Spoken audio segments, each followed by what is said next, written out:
I mean, it's not like it's a surprise or whatever. Shout out MF Kush is up in the spot as well too. Oh, MF Kush was up in the spot, but yeah, we're gonna go ahead and we're gonna actually go ahead and start to dig into this. Shout out, I see Black Majority State up in the spot as well too. And when I get a second, guys, I'm gonna put those actual articles in the jumbotron as well too, so y'all can go ahead and touch up on that or tweet it out or whatever. Let me go ahead and start with what everybody see. DJ got a new profile picture, son. Let me go ahead and look like he got a new profile, man. I didn't know who he was. Yeah. Yeah, he got a new profile picture there. So okay, I just saw it pop up. Like, okay, who was that? Hey, how you say the sister's name? Because I've been pronouncing it wrong. I think the sister was killed. Is it Ajike? Ajak? I know they call her AJ, so I'm gonna call her AJ too.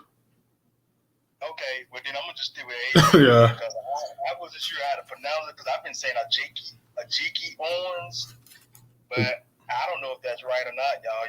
Somebody might know. If y'all know what it is, y'all let us know, please. Ajike Owens. Ajike Owens. Okay. All right. What's up, DJ? Everything's good. What's good, Newstoter family? Some folks might pronounce it, Ajike Owens. I would talk fast, depending on how you might want to say it, quick or slow. Well, tonight she's gonna be AJ. God rest her dead. She's gonna be AJ Owens tonight. So. All right, rest in peace, AJ. Let's definitely get this colonizer arrested. You know what I'm saying? Real talk, y'all. Let me go ahead. This came from I believe News One. Like I said, I'm gonna put it up in the jumbotron as well too. It said arrested AJ Owens killer Susan Lorenz finally charged allegedly racist shooting. The alleged racist woman in Florida who killed a black mother of four by shooting through a front door has finally been arrested and charged for the fatal confrontation last Friday night. Susan Lorenz, 58, was arrested Tuesday afternoon and is now facing charges of manslaughter with a firearm, culpable negligence, battery, and 2 counts of assault. Local news outlet WCJB reported. Her fate is now in the hands of a judicial system, which I trust will deliver justice in due court. Marion County Sheriff Billy Woods said attorneys representing Owens' family called her arrest delayed, but noted that it represented an important first step to securing justice for the killing. This article is actually kind of mixed in with from recent and old as well too. While we were relieved that the woman apparently responsible for the tragic killing of AJ Owens has been arrested, we're no less concerned that accountability has taken long because of the archaic stand your ground laws that exist. Ben Crump and attorney D. Thomas said in a statement emailed to News One, what does it say when a person can shoot and kill an unarmed mother in the presence of her young children and not be immediately taken into custody, question, or charge? We will remain vigilant in seeking justice for AJ and other people of color like Ralph Yarl, who simply knocked on the door and was met with a barrel of a gun. We must eradicate laws like stand your ground that only contribute to the lawlessness of this country and the disproportionate maiming and killing of people of color. This is an important step. It's a necessary journey to justice for AJ. Susan Lorenz shot AJ Owens, 35, through the front door of her home in Ocala Saturday following a dispute over iPad and young children, allegedly on the white woman's property. Social media slews claiming, based on unconfirmed reports, nearly 72 hours after the fatal shooting, the suspected white supremacist who killed Owens has not been charged. Of course, like I said, this article's a little bit old, so we know she has been charged and she's in custody. From what everybody was saying, I saw a little bit on the CBS Evening News too. This lady was constantly making racial slurs, and she was just a terror to that neighborhood as well too. So it took forever. It's funny how the stand your ground laws, they was looking for a way to go ahead and not go ahead and convict this or put this lady behind bars. It was looking for a way to use that stand your ground.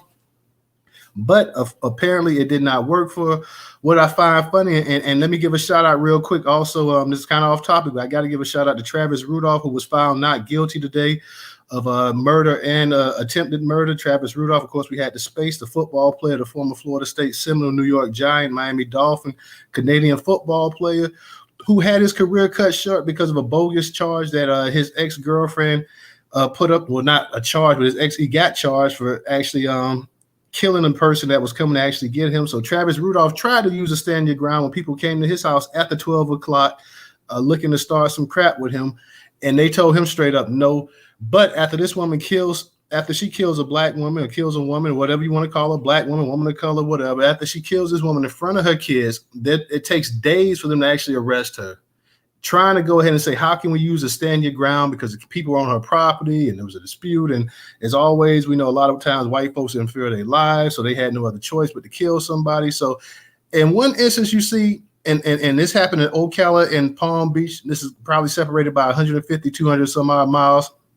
In one instance, they were trying everything they could to go ahead and say, hey, this black man who had people come over to his house, that was, sending threatening text messages and everything else. We saw the girl on camera fighting him and stuff like that. She sends a gang of dudes over there, because she didn't just send her brother. She saw a gang of them, 4 cats pop up to his house after 12 o'clock. Hey, he defended himself and his brother and his family at his family residence, but that can't be stand your ground.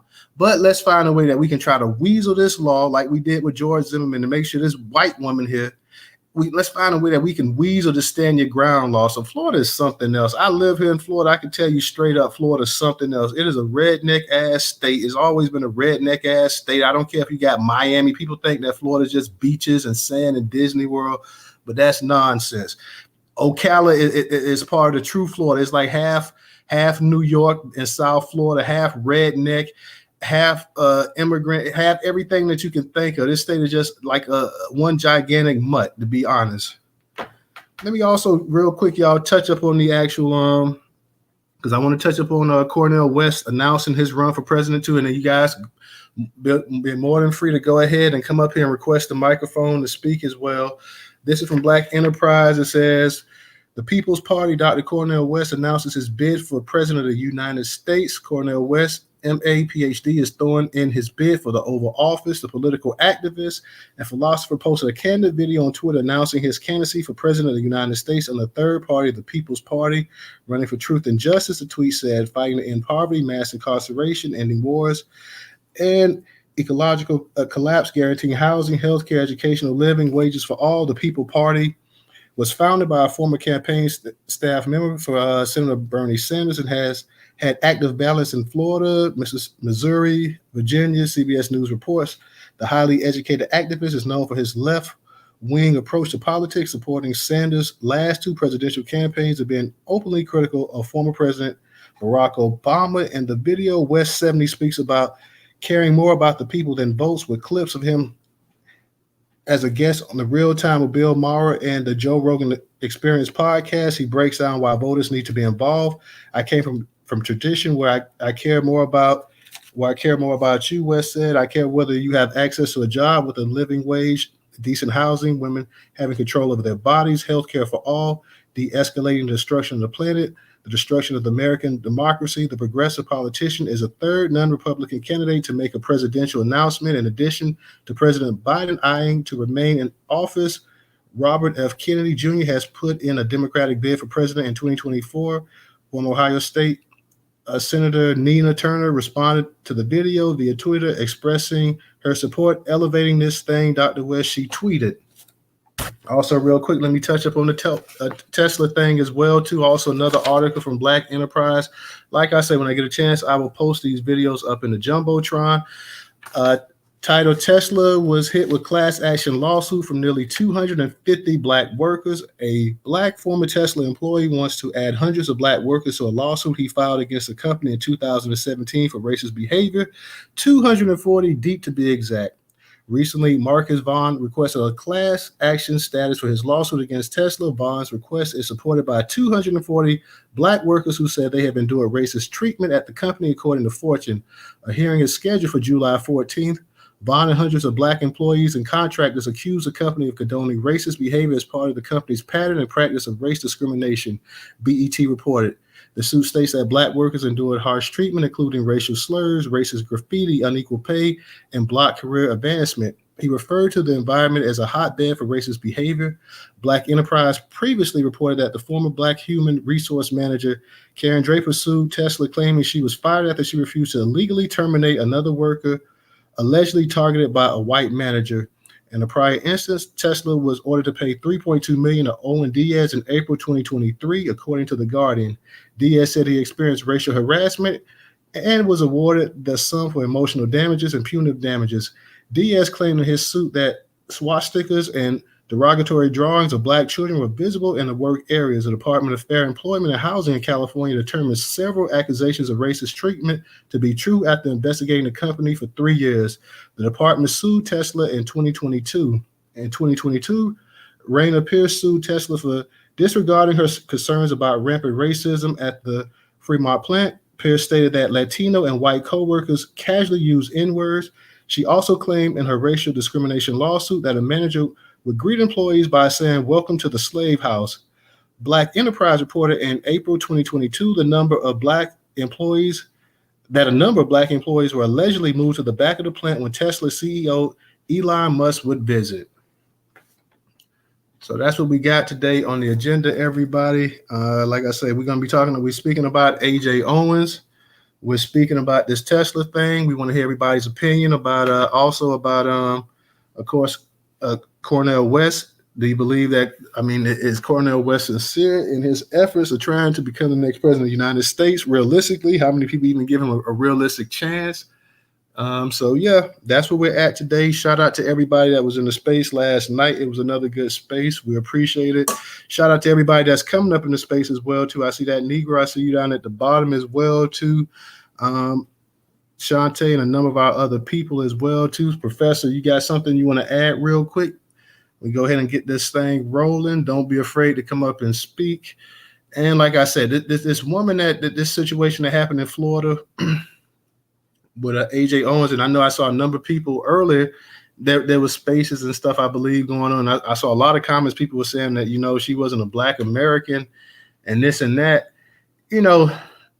Whether she was a Black American or not, the woman lost her lives. She had 4 children, to my knowledge. She got shot. She got killed. I don't know exactly her situation. I don't know if she's married or whatever. I don't know who's going to take care of those kids. So I think we should just, kind of, wish the best for that family as well, too. Like I said, I know that there's a lot of back and forth on these spaces and in the actual Twitter sphere and social media in general as well, too. But I don't think any of us want to see a mother get gunned down in front of her kids. And especially, somebody that they say a suspected white supremacist. I don't know how suspected it is that the woman's dropping racial slurs all the time in that community, in that neighborhood as well, too. So I want to get everybody's, thoughts on this situation as well, too. Like I say, my heart goes out to it because now you got kids that don't have a mother out here. And, I definitely feel bad for that. I definitely feel sad. And my heart is heavy for those children. That first and foremost. AJ, she's gone, but her children are still here, and they don't have a mother. And like I say, I don't know their family structure. I don't know, who's going to be responsible for them or whatnot. So I definitely, my condolences go out to her and her family. And, may they get justice. We in Florida, and we know how Florida likes to weasel their way out of things as well, too. So let's definitely go ahead, y'all. And let's also, guys, let's go ahead and stay on the topics tonight as well, too. We got 3 topics to discuss. So I know sometimes we kind of veer off, but let's kind of keep it on track as much as possible. So, Professor DJ, like I said, when you guys want to say something or whatever, let me know. Shantae, go ahead. You got it. Okay. Shout out to everybody in the room. Disrespect. This conversation kind of hit me because I am a mother. I don't know nobody to ever tell no shit like way out there.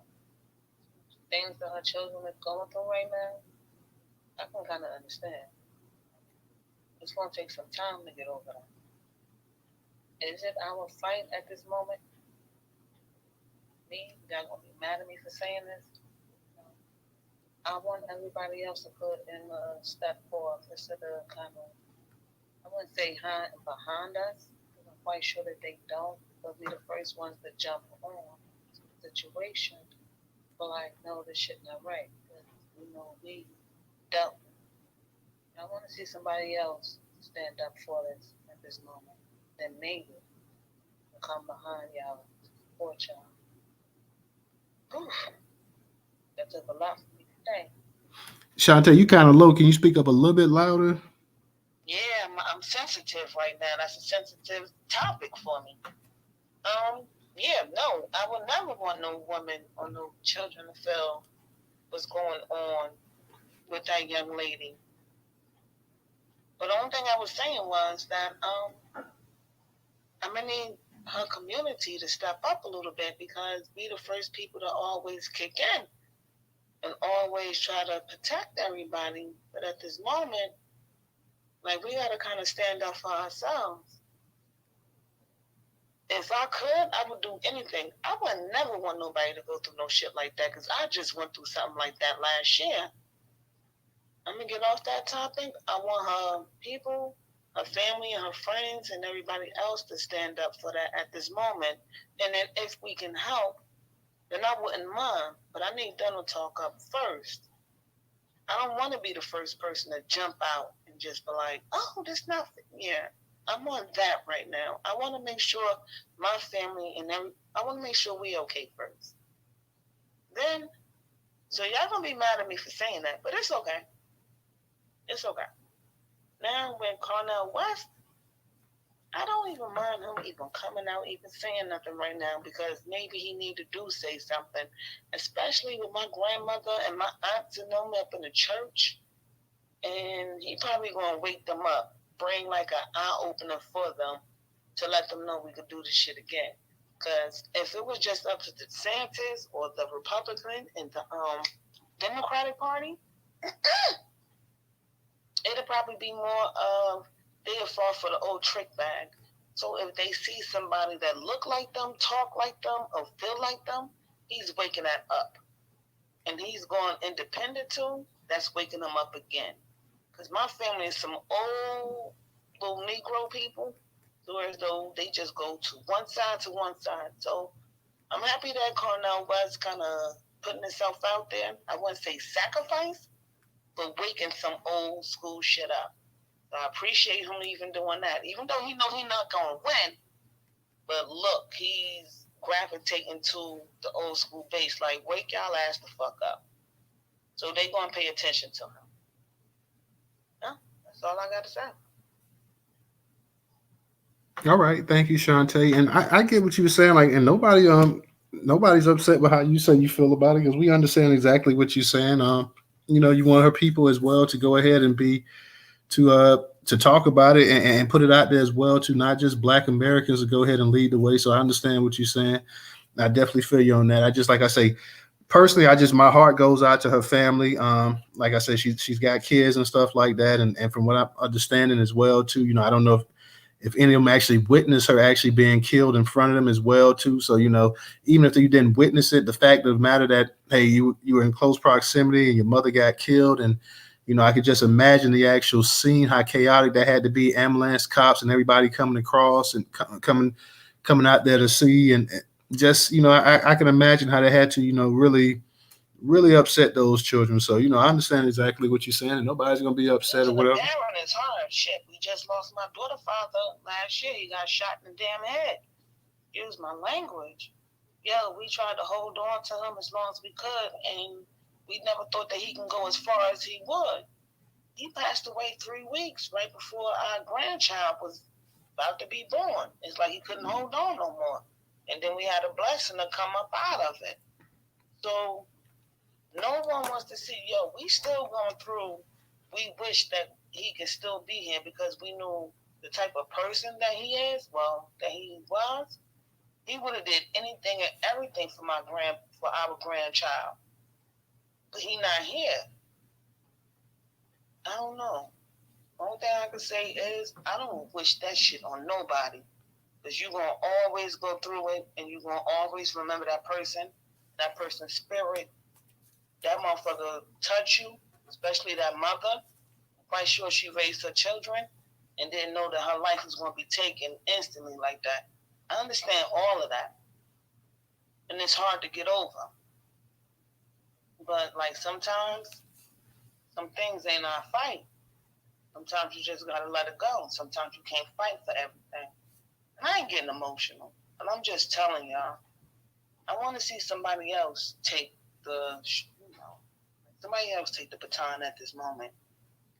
You can't fight no more after that. You got to start focusing back on our own family. I say that. All right. Thank you, Shantae. I appreciate it. And I want to hear everybody else's opinion in the space as well, too. If they feel like, hey, this is something that it's a tragedy that happened, but we feel that, Black Americans oftentimes take the lead in these type of issues and situations that come up. And, maybe we should go ahead and, uh, kind of just sit and wait for somebody else to come to the forefront. I'm interested here, because I heard people, and I don't know this to be a fact. I've heard people saying that the woman, she was of African descent, Nigerian, something about her parents or something like that. So I don't know, y'all. I can't say one way or another. I don't know, but I've heard people say that as well too. So I want to hear that. I want to hear people's thought on that as well too in this space tonight. Like I say, we're not going to make light of a tragedy, but I do want to hear what folks got to say up in the space. If they feel like, well, hey, our heart goes out and this and that or whatever. But at the same time, I just want to hear what people have to say personally. So I'm interested to hear that. I see we got some hands coming up as well too. So I'm definitely eager to hear what people got to say. And also, y'all, like I said, we talking about the Tesla lawsuit as well too, which should be no surprise with Elon Musk. You know what I'm saying? And no surprise, this dude is a Boer from South Africa. So it should be no surprise about his business, the way it's ran. And also Cornel West as well, too. We see a loaded party, a load of people coming up, both Democrats and Republicans, declaring, saying that they're going to run for president. I think the other day, Chris Christie, DJ, your boy up there in New Jersey, talking about he's going to run. Chris Christie, please. Yeah, Chris Christie is excuse my language. Chris Christie is too damn fat to be the president of the United States. Let's be honest. They've never had a fat president. They've never had a fat ass president like this, and they're not about to. So I mean, I know people. Let's be for real. They're not gonna have a dude 300 pounds as the president of the United States. That may be vain, but that's true. So Chris Christie can go ahead and sit down. But let me go ahead. Let me give a shout out real quick to Eric too. Eric, thank you for your contribution on Cash App. Professor, let me go ahead and get to you before we get to that Negro and Sova as well. So go ahead, Professor. Yeah, thank you, there, Total. Shout out to everybody in the room tonight. I'm glad to see the family up in here as we discussing these very important issues. Very good topics here that our family can chime in on. I want to say, everybody, this Ajike Owens. I'm probably not saying her name correctly, but I feel for the sister. I have heard in all the different spaces all over Twitter and just in other places that she's not actually Black American lineage. But this is what I have said in previous spaces, just to kind of give a little bit of context on that. When people come over that are from the other part of this as Black people from the diaspora, you're coming into a racist system that's going to do you the same way that it has always done us as Black Americans in this country. So when you are Caribbean or Jamaican, or you from South Africa, or you from Cameroon or Ghana, I want everybody to understand, when you come in here, you're going to be considered Black American, even though you're not Black American. And you'll sit there and say, well, I'm Nigerian American. I'm not Black. Well, guess what? Police and everybody else that see you, they see you as one of us. And you're going to be dealt with accordingly, the way they do us in this white supremacy system. So, shout out to that family that lost her. Rest in peace. I hate it for her. I don't want to see this happen to any of our Black people across all nations. And I say that with sincerity, even though I know some of our family from the other diaspora comes into our spaces and they talk down to us and tell us that we need to pull ourselves up by the bootstraps and that we need to forget about reparations and we need to just stop talking about reparations. And I still have mad love for y'all because y'all are Black people. Okay? And so when you come into this country, you're going to find out just how Black you are. Now, rest in peace to her, and I really do feel for her children. So we got to say a prayer for that family. Regarding Cornel West, Professor Cornel West, I will say this about him. he was one of the ones that I remember. I think it was him and Tavis Smiley that would go in on President Obama.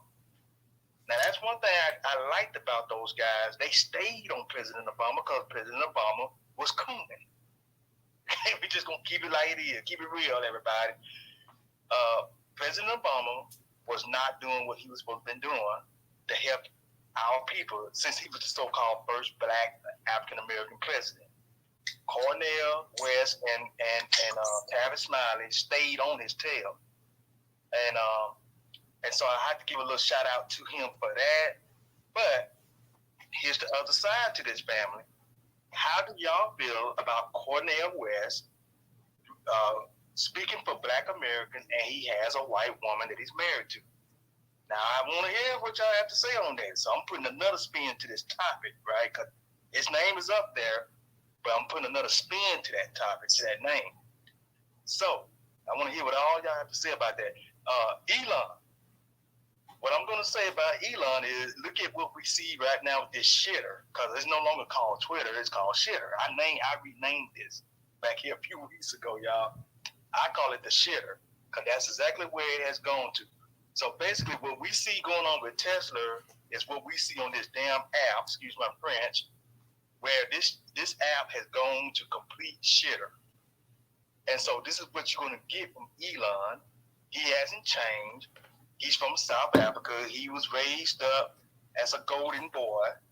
He didn't have to suffer for anything. He had everything given to him at the expense of blacks over in South Africa. See, those blacks over there in South Africa can relate somewhat to us over here because of what went on with apartheid. So they can kind of relate to us over there. And see that Elon has benefited from that system over there. And he's benefiting from this system over here. It's the same type system, y'all. That apartheid that's over there is the same type system that they run over here. White supremacy. Same thing. So, with that being said, family, I want to hear what everybody got to say. I can't wait to hear what everybody's going to say about, particularly about Ajike Owens' situation. Can I jump in real quick? Who was that speaking? Because we got hands up. Is that you, Larry? Yeah, Larry. Hold on, Larry. Hold on, Larry. Because we got a couple people that's ahead of you, but we'll get to you. We got that Negro and Sova, and then we got you, sir. Go ahead, okay. Go ahead. We got you though, Larry. Go ahead, that Negro. Okay.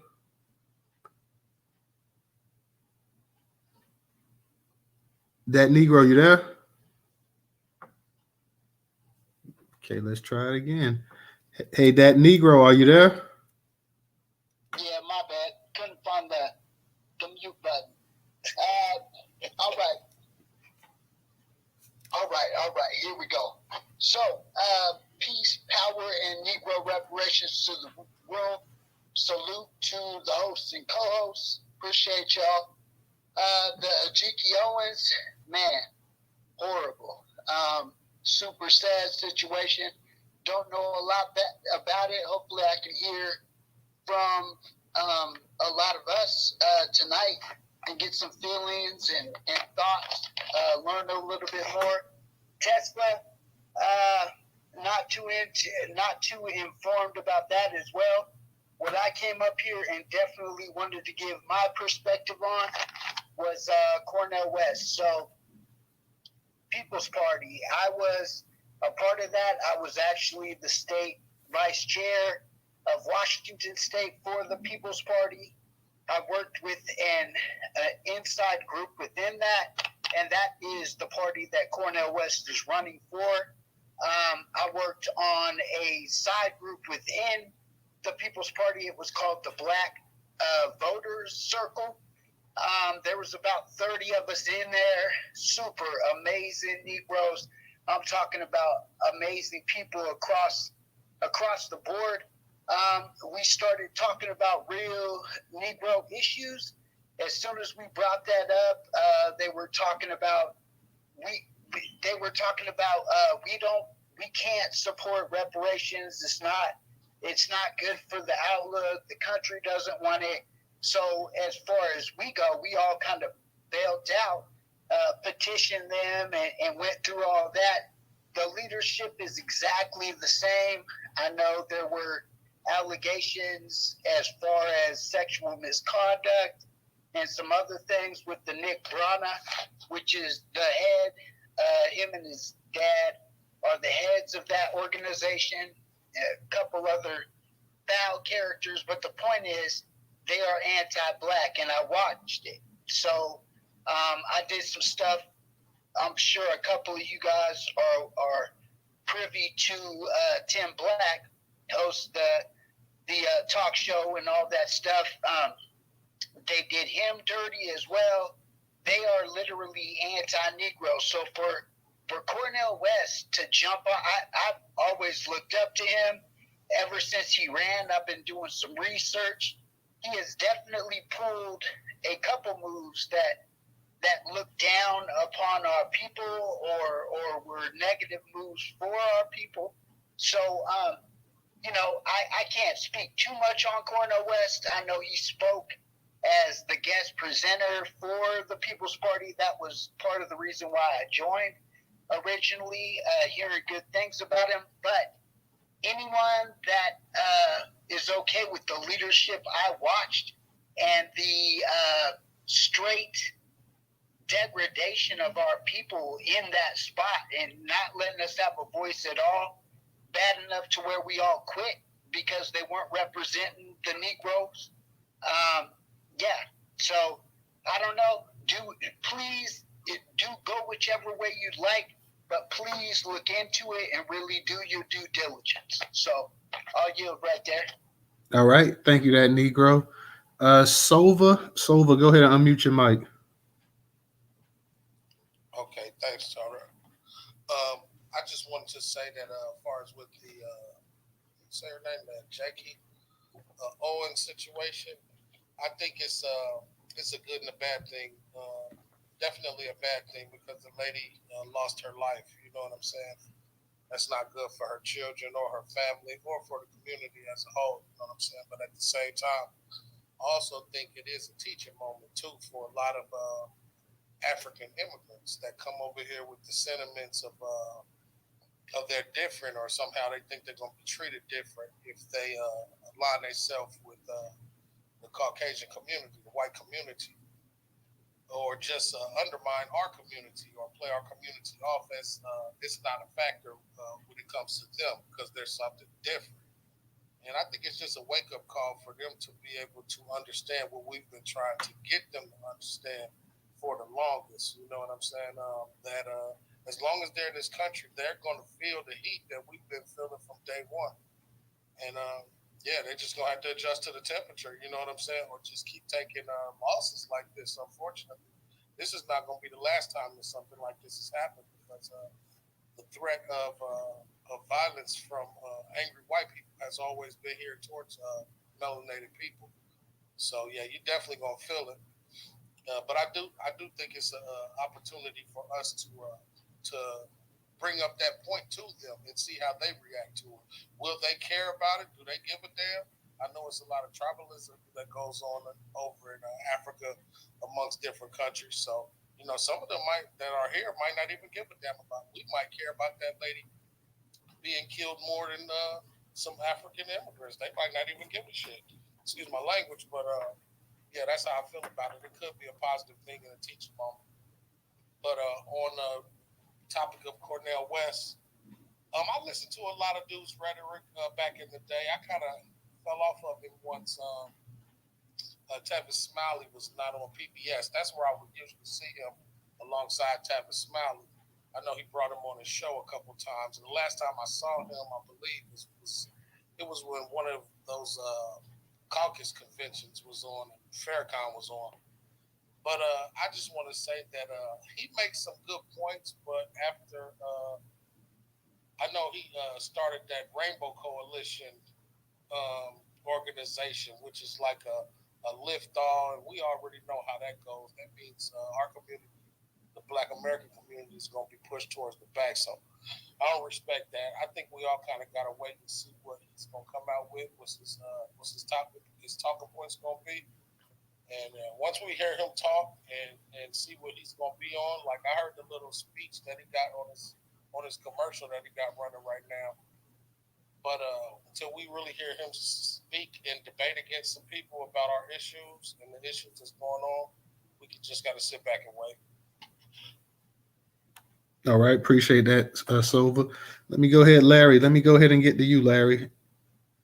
Oh man, I appreciate it, and good afternoon, good evening to all in this space.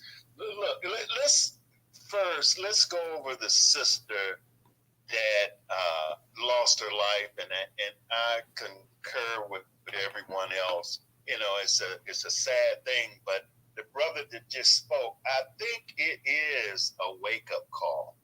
The angry white society, the angry white Karens that's out there, actually, you know, who teaches the white man, who gives him his first taste of, you know, racism? It's the white woman. She nurtures that. You know, the kids stay with her at first. But let's look at what really happened out there. Okay, so you have an African woman who was staying in a rental house, and the house that this Karen was living in, that house was also a rental as well. Kids, she had 4 kids. The kids go outside, they play, they're having fun, kids being kids, and they go back into the house, they leave their toys out, and here's this Karen who has on numerous occasions shouted racial epithets, things of a racial nature. And so this was brewing. One of the individuals in which this was a documented statement that the kids went over to get a toy that she had taken. And they knew that they left the toy out in her yard, kids being kids. And she comes back and she said, get this is not the Underground Railroad. She makes that statement. And she goes back, tells the mother. Again, I don't know whether the mother felt that she, being African, you know, could go over there and reason with this white woman who a lot of the Africans really think that the white people see them from a different lens, and they don't see them as what we've seen and been through for, you know, well over 400 years. We understand. And she goes over and knocks on the door, and knocks and knocks. And so the lady, I don't know, maybe it was premeditated. Who knows? I'm sure it's going to come out. She shoots through the door and kills him. Okay. So, again, as the brother just said, this is an opportunity that all Africans, Caribbeans, that they will see that, look, when they look through the window, they only see you as black. They only see you as black. That's all I have to say on that. Let me skip over to this Tesla, because this is interesting. When you see Tesla, and I'm not dealing with him with the car, I'm not dealing with him with the spaceship. Let's look at something. Let's look at the future. Let's look at Neuralink. When you see Tesla, and it's well documented, look on YouTube, and he's introducing this Neuralink, I guarantee you don't see any black robotics or black robots that they're doing the experiments with the robots and hooking in and downloading memory and all this. You only see Anglo-Saxon replications of robots. You don't see no blacks. You don't see blacks with afros and dreads and none of that. You see good old white America, and something that's telling them, hold on, white America, your birth rate might be down right now, but we got something coming. we gonna make you guys immortal. And look, you gotta understand the psychological aspect there. And we gonna make you guys immortal. And don't worry about the blacks. We're gonna edge them out. We're gonna find a way, aka COVID or aka other means, to take them off the face of the earth. Gotta say that. And all I'm asking you to do is to read Dr. Amos Wilson. If you're not familiar with him, please do. He was a psychiatrist. He was right on the line of Dr. Francis Cress Wesley. They told us back then, when I say back then, I'm saying in the 80s and the 90s, they saw this stuff happening now. Unfortunately, Dr. Amos Wilson died prematurely. I got my theories on that, but just please read up on that, and it's going to make sense of a lot of the stuff that you see now. Now, let's go to our good friend Cornel. All right. It's a little questionable, like the brother said. Someone said on the space, and this is a great space, by the way. I didn't know Cornel West had a white wife. That's something that was kept secret. So I really didn't know he had a white wife. But that's okay. I'm not going to tell him who to love. But I found it very, very interesting that Tavis Smiley, both of them came at a bomb. And Tavis just went away. Boom. He left. They got him out of the picture. Why did they get Tavis out of the picture? Because he was controlling the media, you understand? Okay, he got his wake-up card. He got his black wake-up card. And I'm not saying that Tavis was any which way as far as delivering information, because he had some great black scientists and entertainers, mostly entertainers, on his show. But look, he went away. Y'all know that. But what happened to Cornel? It's like I'm saying, the true revolutionaries, they die young. Martin Luther King, Malcolm X, Fred Hampton, on and on and on and on. Patrice Lumumba. Yeah, and forgive me on my pronunciation of his name. But they left us early. We all know that the FBI had an agenda that if any black man would rise, that they would be taken out.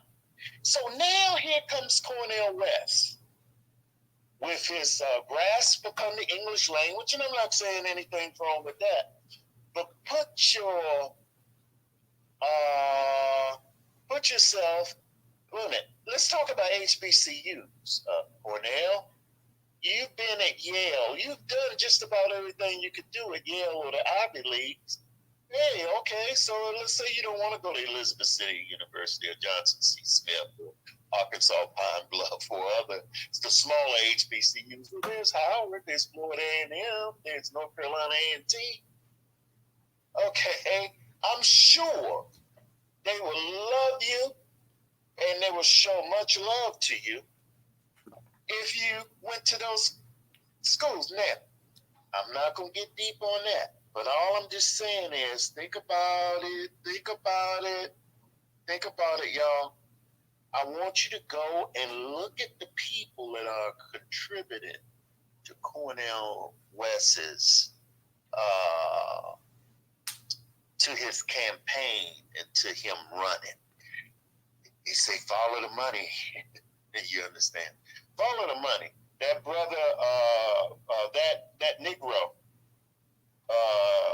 he laid some heavy stuff on here when he told us, I'm sorry, about this, the party that he was running under. I didn't know it. I hadn't heard of that party. So it was just interesting that all that information was put out. So that's all I have for tonight. This is a great space. I'm going to do the spaces more often because it's really, really knowledgeable. got some great people, and exchange of information is really, really great. Thanks a lot. All right, Larry, appreciate you. Thank you for coming to the space. I don't know if this is your first time in it, but definitely glad to have you here. And always Monday through Thursday, 8 p.m. Eastern Standard Time, you can catch us doing the Twitter spaces. So definitely feel free to stop by anytime that you like. DJ, you got it. And anybody else that wants to come up, I see I see you up here, sister. I know you you come through and speak sometimes. Black Majority State. I see Dark and Lovely. I am all. I see Mr. Engaging up in here as well. So a lot of our people, Wilson, a lot of our usuals that come up here and speak. Please don't be shy tonight. Come on up here and speak. Like I said, we put enough topics up in here to cover it. So we definitely we didn't want to get stuck on one topic tonight. So anybody that wants to speak, definitely come on up here and just share your thoughts about it. I mean, you're entitled to say whatever you feel. So come on up here. DJ, you got it. Yeah, what's good, everybody? Shout out to the room. You already know, share the room. So, Ajike Owens, or AJ, as we're saying, rest in peace, bunch of family. But fuck all that. Terrorize that old lady. And obviously, you said right now they don't charge though, right? Because I haven't had a chance to watch the news at all, right? Yeah, she charged. Yeah. Even if she come home on a bond, y'all little knackers on the block, y'all need to make sure her shit get terrorized every day. Be camping out in front of our house, barbecue out that motherfucker. You know what I'm saying? Throw parties and shit. What the police gonna do?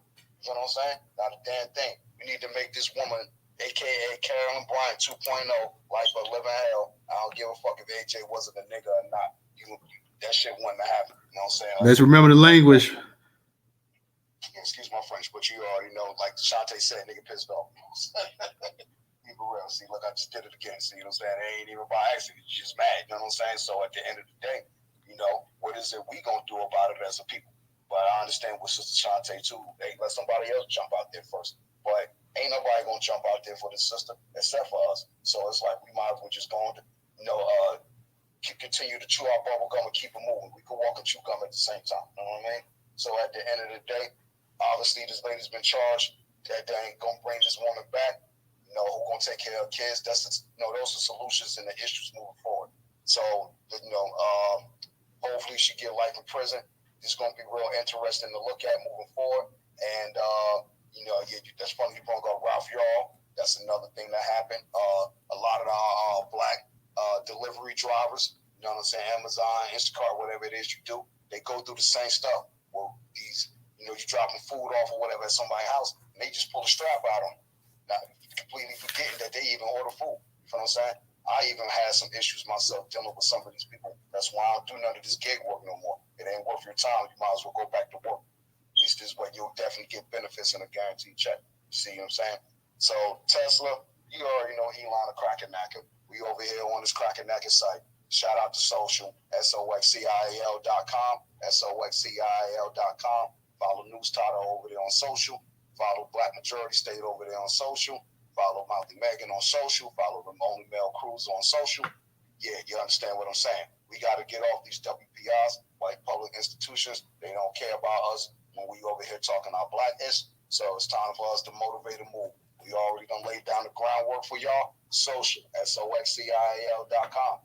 But if y'all don't want to support it, cool. Just don't be asking where the cookout at, because we ain't going to be anybody, because we don't try to tell you. You know what I'm saying? So, Tesla, lawsuit, you already know.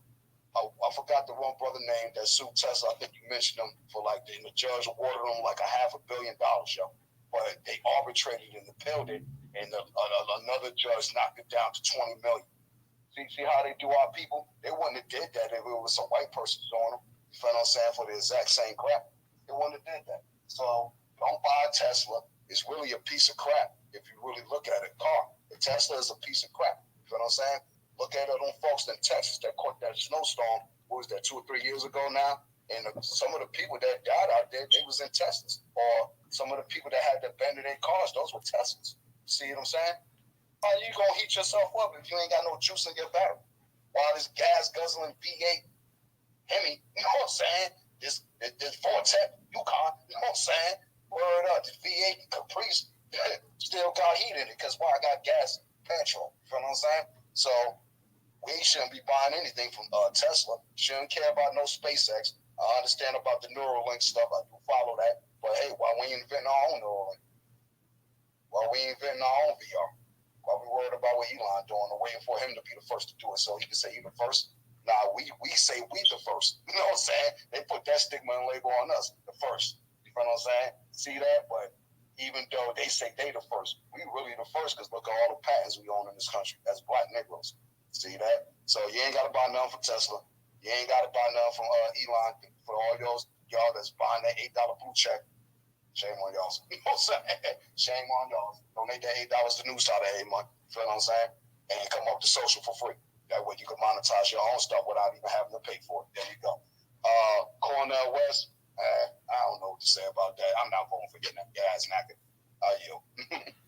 Hey, real quick, DJ, I wanted to say this because I know everybody's talking about AJ. You know, I think they said that she had a African mother or something like that or whatever, but her last name is Owens as well too. So she had to have. Isn't one parent at least an American? Like I said, I haven't had a chance to look at that. So the situation was we got to understand. Got my fingers up. The African names, right? My great aunt was still alive today. During after the civil rights movement, her husband went to court and changed their first and last names to Islamic names. You know what I'm saying? Real talk. That's how my first name is an Islamic name, but my last name is a country ass last name because my mother named me after my great aunt. You know what I'm saying? After he changed his name because she liked the name or whatever. But at the end of the day, a lot of our folks actually did that. You feel what I'm saying? Or, you know, yeah, we may carry the slave master's last name, but we'll name our kids an African first name. You see what I'm saying?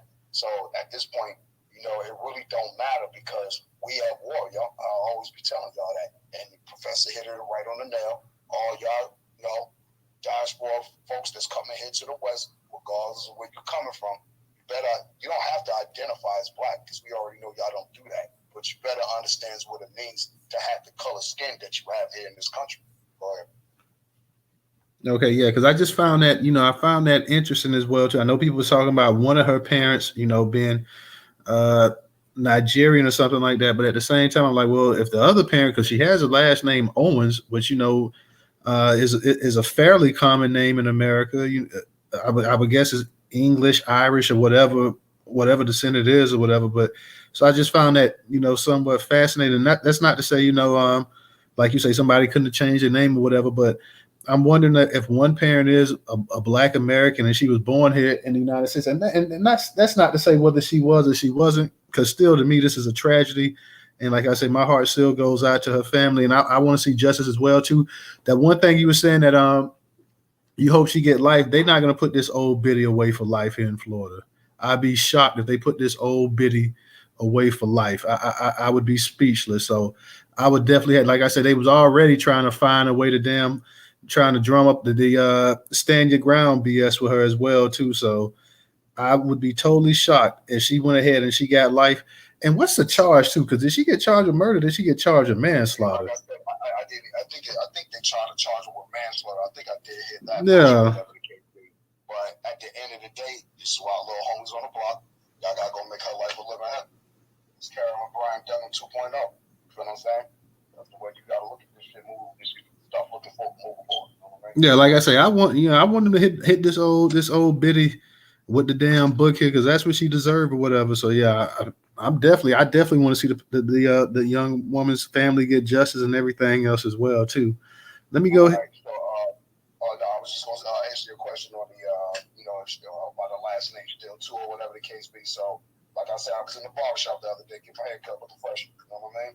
So we talking about the exact same thing now. There's some Jamaican brothers in there, some African brothers in there, some Black Americans in there that cut hair and do working too as well. So we just all in there talking or whatever about similar stuff.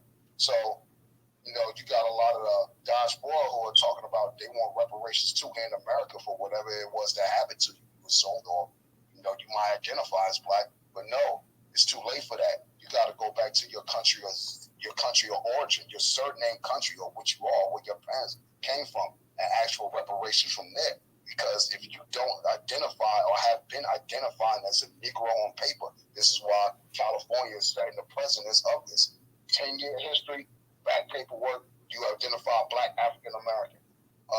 You also must trace your lineage back to 18, whatever. You know what I mean? I'm good without paperwork. It was what my great aunt tell me. You know what I'm saying?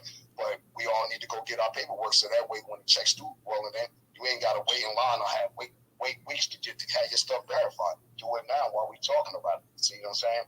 Now, as far as her being other, like you always said, you in Florida. There's a bunch of demographic or diaspora folks down there in general, not just us. You know what I mean? Same thing up here in New Jersey. Essex County is a bunch of diaspora folks up here now, not just us. So at the end of the day, though, these folks still know their ethnic background. You see what I'm saying? And that's the problem right there. So if she is of non-Negro origin, regardless of the last name or not, and regardless of where folks come from, what does your paperwork say? And what did you well, we can't ask her now, she's gone. Well, what did you say about yourself when a person asks you, what do you identify as? 9 times out of 10, they're going to say their country's surname of origin. Usually not black, because you don't say black in your country. You say, Jamaican, Congo, you know what I mean? Afghan, Mexican, you know what I mean? European somewhere. That's what you say, you know what I mean? So when these folks be saying, hey, America is a nation of immigrants, no, it's not. It's a nation of colonizers who enslaved former Africans. You know what I'm saying? We're the descendants of that, but go ahead. I got to say this right here, and I'm going to kick it to you, that Negro, but and everybody, you got a few people on Twitter saying this as well, too. I mean, you're not Twitter, but YouTube, but they are right about this. We want justice for the woman. We Black Americans, we know the whole thing of being black. When you come to this country, you're going to be looked at as black regardless. But I would have to say this right here. You do need some of the African immigrants to speak up and say something. You really do. I know, and I know you're saying we can chew bubblegum and talk at the same time, but they need to say this. They need to speak up, and they need to say what's going on as well, too, and not just solely rest and wait for Black Americans to say something. These are your people here as well, too. Anytime there's an accomplishment, if you a Nigerian and you make it into outer space with NASA, any program, anything like that, any accomplishment you get, if you have a young kid that's 15 years old and they graduate from college, you'll go ahead and you'll say he's a Nigerian American and this and that. You need to go ahead and speak up as well. We always will speak up, and we will speak up, and we'll definitely voice our opinion about a situation as well too. But you need to go ahead and show some solidarity for your people as well too, and not let stuff like this happen and just sit back and not say anything at all. You have to go ahead and you got to start speaking up. When you start seeing stuff happen to Asian Americans, and we was talking about Asians last night in the space, when we have things happen to Asian Americans or Latinos or whatever, their people speak up. Okay, I guess people say at a time like that, they assume that now that they're over here in America that Black people should speak up, and since we all Black, then we should go ahead and be the voice for everybody. But there's no reason whatsoever that you can't see them actually speak up. And Nightfall on YouTube makes a good point. He says, well, Huck told it, you see how concerned they were when the Ukraine war kicked off and they abandoned their own children over there. Yeah, you didn't have to, and when that happened, you didn't have enough. For me, you didn't have enough African nations and Nigerians and whoever. You had a bunch of African students over there in Ukraine and stuff like that weren't speaking up. That people were stranded over there, and they weren't saying anything for a long time until it caught international news, and then they kind of started a little bit here and there, whatever. So, man, you got to open your mouth and say something. You can't just sit here and just, well, I'll wait and this, that, or I'm just happy to be in America and I don't want to cause any uproar, anything like that, because they may go ahead and they may take my visa back or whatever. Look, your people coming over here getting killed, and a lot of times this running joke they used to have talk about Black Americans was bullet bags and stuff like that. Not a damn thing was funny about that joke, okay? Nothing that was nothing to make light of or make fun of. That Black people were getting killed and you calling them bullet bags. You need to open your mouth and say something. You know what I'm saying? You can speak in solidarity with Black people as well too, but you need to go ahead and stand up and say that this is unacceptable. We want justice. Let people know that you're there, okay? Let them know that you're there and that you care. Open your mouth, man, and say something. And not only that, the government over there in Nigeria and them should be saying something. You got to say something. for a lot of immigrants that come to this country, their homeland say absolutely nothing when they get over here. They don't say anything. So you don't have the backing like you do with the Asian nations and some of these other nations. When their people come over here and they're not being treated a certain way, they speak up and they say, hey, what you're doing is violating their human rights and everything else, and we need you to do this and do that. You're not hearing that. You got to speak up, man. You got to open your mouth and you got to say something and you got to take the lead. Black Americans have always said something. They've always taken the lead. You got to do the exact same thing as well, too. You got to let your people know that you give a damn, that you care. If you're just sitting up here and not saying anything, it's no reason. There's a lot of Nigerians in America as well, too. Okay, so they should be pretty damn vocal about some of this stuff that's going on, and not just sitting up here and waiting and waiting and waiting and waiting. Open your damn mouth. Let me go ahead and go to that Negro. That Negro, go ahead and unmute your mic. Live and About was first before me. I think no, you were actually first because I got her second. You got it, but if you want to let her go first, I'll let it. Shantae, you want to go? Oh, okay. I thought it was first. No big deal. So, a little bit more on the People's Party. They are only registered in 2 states. So they only have ballot access in 2 states. And just like I said, it's a real shady organization. A brother said it earlier, follow the money, and definitely in the People's Party, look into where their money has went, and it's all a shit show. So pardon the language, just giving you some more of where the party is coming from that Cornel West is running under. So just letting y'all know, have a good one. All right. Thank you, that Negro. Thank you. Let me go ahead and get to Shantae. Shantae, you there? Damn. I was trying to understand what he was saying. What did he say, that Negro? What did he say specifically? Because I didn't catch on to it. Something about. Yes, ma'am. The party that Cornel West is running under, they are definitely anti-black. I was part of that. I was a Washington State Vice Chair, People's Party Vice Chair out here in Washington, and I was on the Black Voters Circle, which was an arm within the People's Party, and they're not for reparations. They are completely anti-black, and we all left as a group, all the Black Voters Circle, we left together because they are anti-black and weren't for reparations, weren't standing on anything that dealt with the Negro community, Black American community, however you want to say. So for him to jump onto that bandwagon, that sucks. I used to look up to Mr. West or Professor West as well, but you jump under that, and I know for a fact they are cold characters. And all you got to do is look up the petition for them acting anti-black. There was like 500 signatures from us and other members that were discriminated against in that party. So running for them is not where it's at. That's what I was trying to say. That's not a problem, but do you think that you could share some type with us so we could see the same thing that you're talking about? Would that be okay with you? Yes, ma'am. So the People's Party, it's a third party. Wait. You got specific information. I don't want to hear hearsay. You got like a specific information, like you have it on paper that you can share it with everyone. Would that be okay? I could.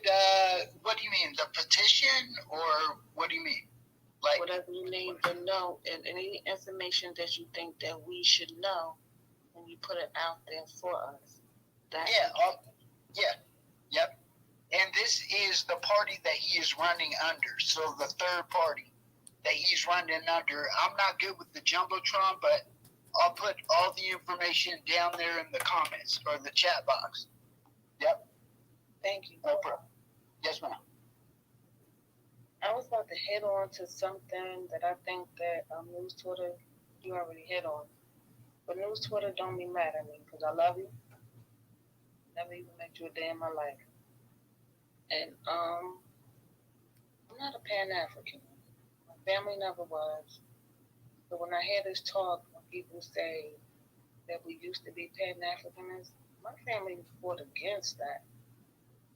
So even if I went outside and my friends and everything was, I couldn't participate in that.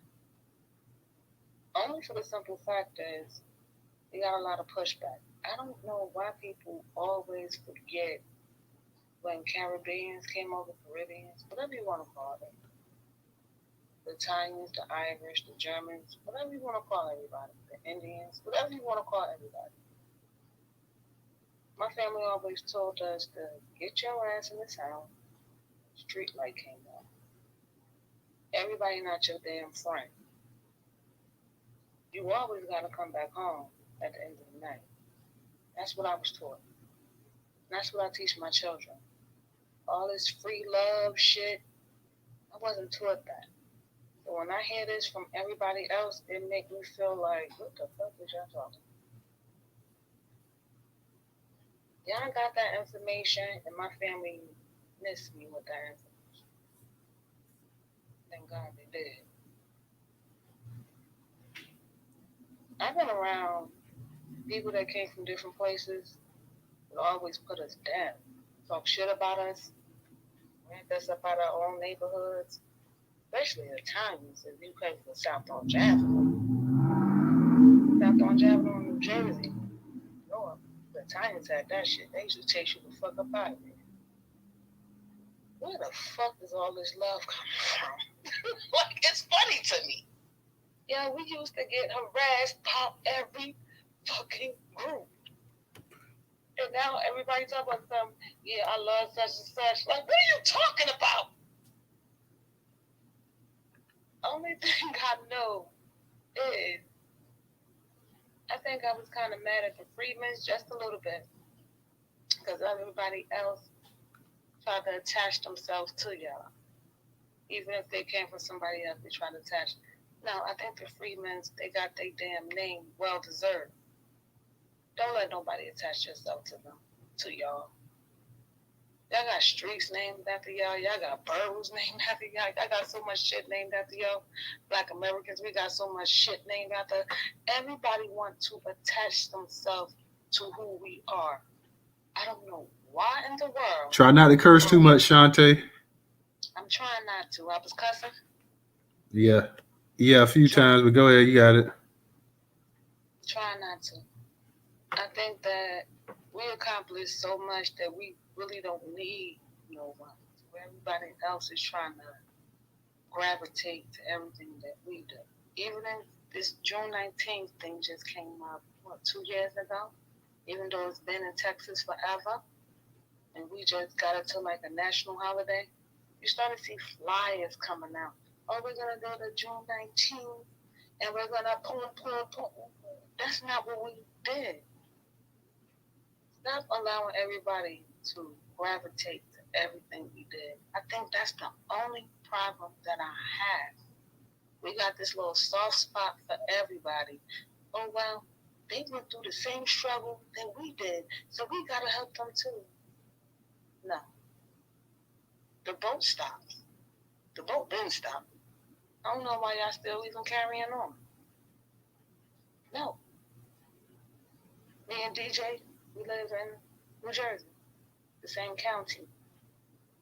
DJ, if you was in a, what was it, getting your hair cut, and you sat down with a Jamaican and a such and such and such and such, I wish I was in that room. Because our daggone sure enough would have told them, we are not the same. Don't add your crap on top of mine. Only thing I can do is defend for mine. Like how they sit back and they go play dominoes, shut down the stores around 12 o'clock, and they go amongst their people. Same thing that we gotta do. I don't have a problem with that. Because it's been here since the day I go. I'm not a Pan-Africanist. Never was. Y'all don't like me for that? It's okay. Do I feel bad that this young lady passed away? Definitely. I don't want nobody to be passing away over senseless. It was just like unnecessary. She lost a life. Everybody lost a life. That white woman probably don't even care. She felt as though that she did a justice for her people. I don't know what's going on.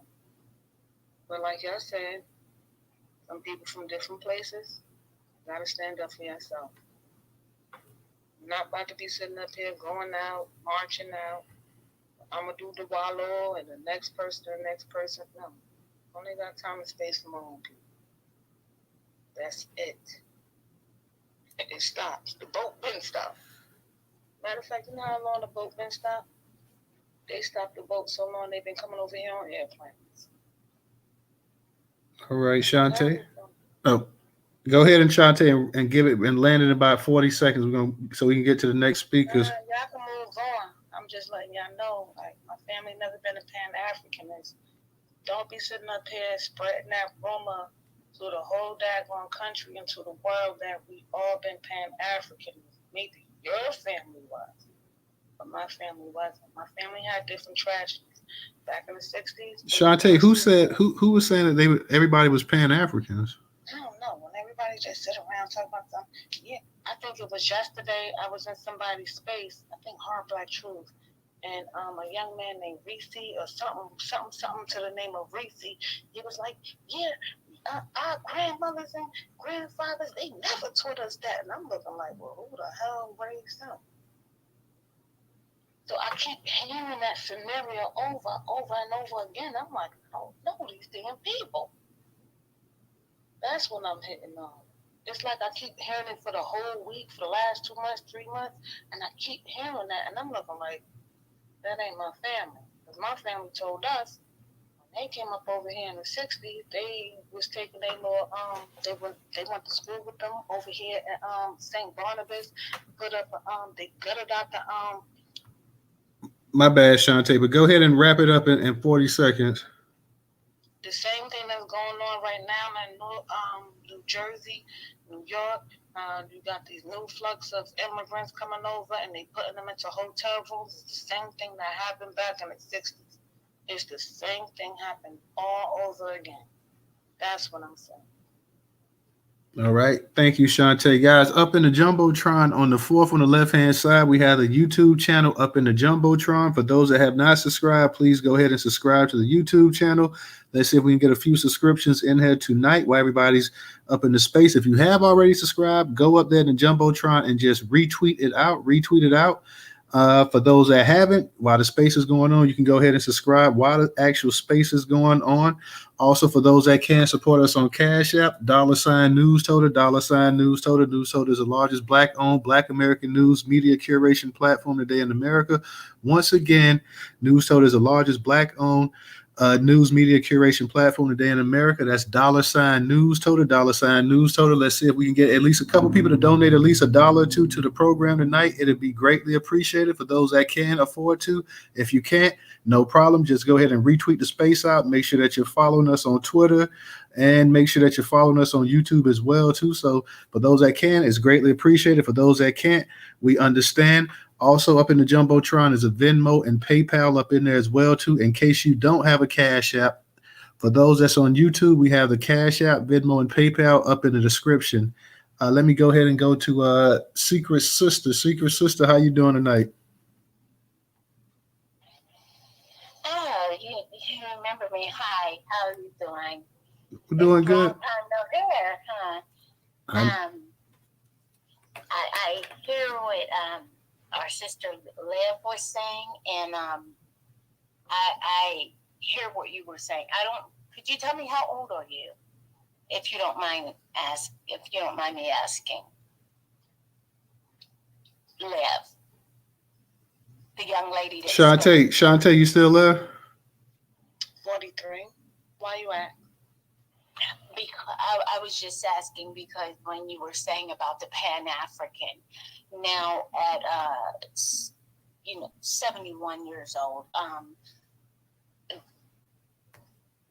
right now I am not a Pan-African. due to the fact of this social media waking me up.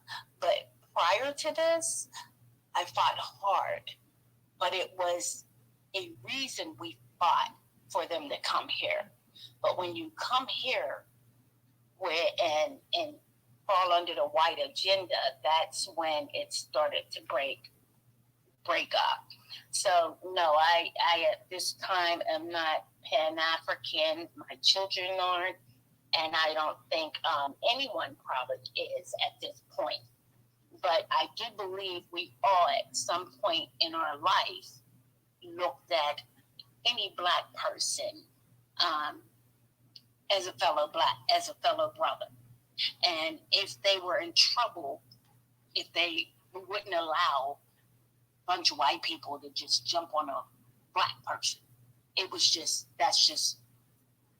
wouldn't work. I mean, I don't know what it is with the word I'm trying to say, but I don't think none of us would be able to sleep at night if we let that happen.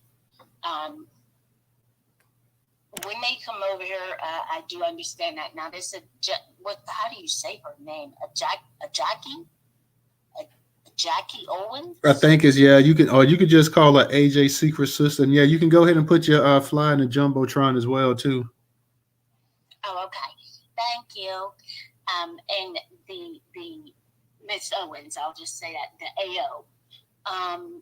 Now, if they are looking for me to do what I done 60s, 50s now for them, oh, no, that's not going to happen. That's not going to happen. They didn't want to help us then, and they don't help us now. We are looking for a collective. We need more. This is why we fought for them to get over here. Now, like you said, they're coming in drones, planes. They're getting free housing. They're taking our reparations. And if it's not them, I mean, the LGBT is getting reparations. Anybody, we can make up something and we'll get a reparations. I'm almost ready to just play gay just to get my reparations. And it's sad because it seems like everybody. I looked and I walked. I don't know if you know this, and I know this is a little off, but it really got under my skin, Newstoter. But can I say this? I was in Target, and Target has a baby section for Pride Month. And they have swimming suits that the little boys wear, and they tuck. I seen a lot of mothers knock it over, and I'm so glad that they knocked it over, walked on it. Why are they? Why is the world so against the people that make this world go round? I'm sorry, because we are the flavor. Would everybody agree? We are the flavor. We are the everything. Yeah, we agree, Secret Sister, but don't get too far off the topic though. No. I'm just saying. I'm going back to this, the AO lady, and we have done a bit much for any immigrant, and at this time, I'm only here to fight for my family, for my Black American family, for my freedmen, for my FBA, whatever you want to call yourself, but descendants of slaves, and that's the only blood I'll shed or I'll die for, because it's no longer. I don't no longer have any patience, and I think all of us have lost or is losing the patience for all these immigrants. They're letting them in, they're telling them, and it's just making the Black Americans, the descendants, I'm getting angrier and angrier, because how the hell you get over here and you get a $250,000 check, and we go there and we gotta have pretty much an 860 to get a loan from a bank that we put money into. We are the purchasing power in America. We are the trendsetters in the world. So I don't understand. It really bewilders me on how backwards this is at all. And now what I don't agree with no one dying. Okay, let's get this straight. But I don't know what they were arguing about. I wasn't even keeping up on it. I only keep up on my family's business. I'm gonna be honest. If it sounds Jamaican, African, I really don't even look into it anymore. And I know that's sad, but I fought so much, and I'm wore down. I'm tore up from the floor up. So with that being said, I just want to say I love you, and you were supposed to call me. Wait a minute, Miss Wilson. I just respond to it real quick, because you asked me my age. Really quick, Shantae, not long. All right. The only thing I wanted to say was that my grandmother is 90 years old. Both of their asses, they like 91 years old. And I took care of my great grandmother, Willie Mae, murder her little stinky butt, and they always put into my daggone brain, and I couldn't stand it. They did it. They always told me, "You're not such and such. You're not such and such. You're not such and such."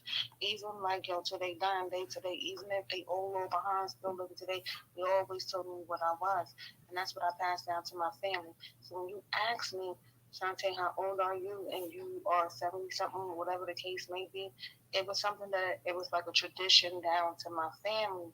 So I could not just let that, like go by.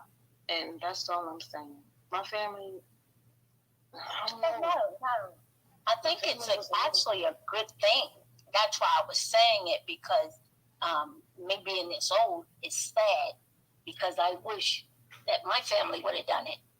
And we could have saved a lot of death, and destruction in my family, because we wouldn't have fought this hard for people to come over just to turn their back on us.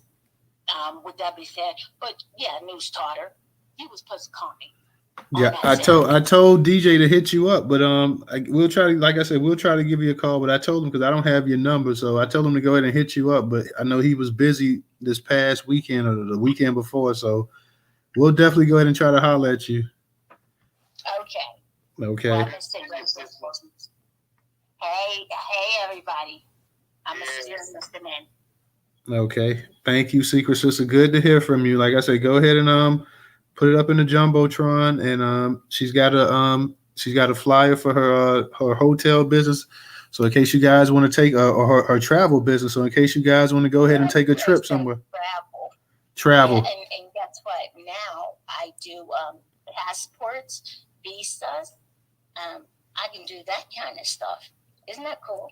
Yeah, that's real cool. So, yeah, it's real cool. I'm really happy with it. It makes a lot of money. Anybody want to get interested in starting their own business for a small startup fee, but large amount of money coming in, you can always hit me up. But I'm going to sit back and listen to you. And thank you for letting me put it in here. No problem. No problem, Secret Sister. Let me go ahead and get to Wilson. Wilson, go ahead and unmute your mic.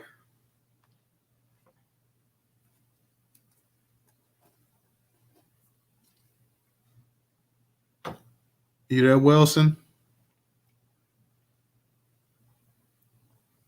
Try again. Maybe in the Matrix. Wilson, are you there?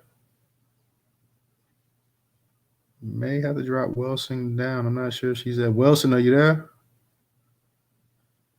I think she may be stuck in the Matrix. I'll try one more time, and then we'll go ahead and maybe drop her down so she can come back up. Wilson, are you there? Okay. She must be in the Matrix, y'all. So let me go ahead and drop her down, and she can come back up when she gets a chance. Go ahead, Mr. Engaging. You got it. Hey, good afternoon. I see the titles. I'm not even gonna say the first name, Miss Owens. I'm gonna leave it as that. Tesla lawsuit and Cornel West. I'm gonna start off with the immigrant situation first. It might sound like ICE, but it is ICE. It's none of my business. Respectfully, I hope that she gets justice, and I hope that she gets the things that she needs. But we got brother Nilly in New York. We got to worry about from the lineage. You dig? We got brothers like that, sisters like that on the street that we have to worry about. Last time I checked, some of these immigrants been saying that they ain't no white supremacy. So I'm gonna pull one of their numbers. I guess there ain't no white supremacy. I guess it might sound harsh, but that sword swings in both directions. They've been swinging at us and hacking at us, saying that what these Negroes are talking about, what these Akatas are talking about. You had the brother that was sleeping with the white woman. He got stabbed in his heart. Now he's singing a whole different tune in his family, but on Twitter and Instagram, he's denigrating black women. So I don't know what is the point of even have us even talking about. It might sound harsh.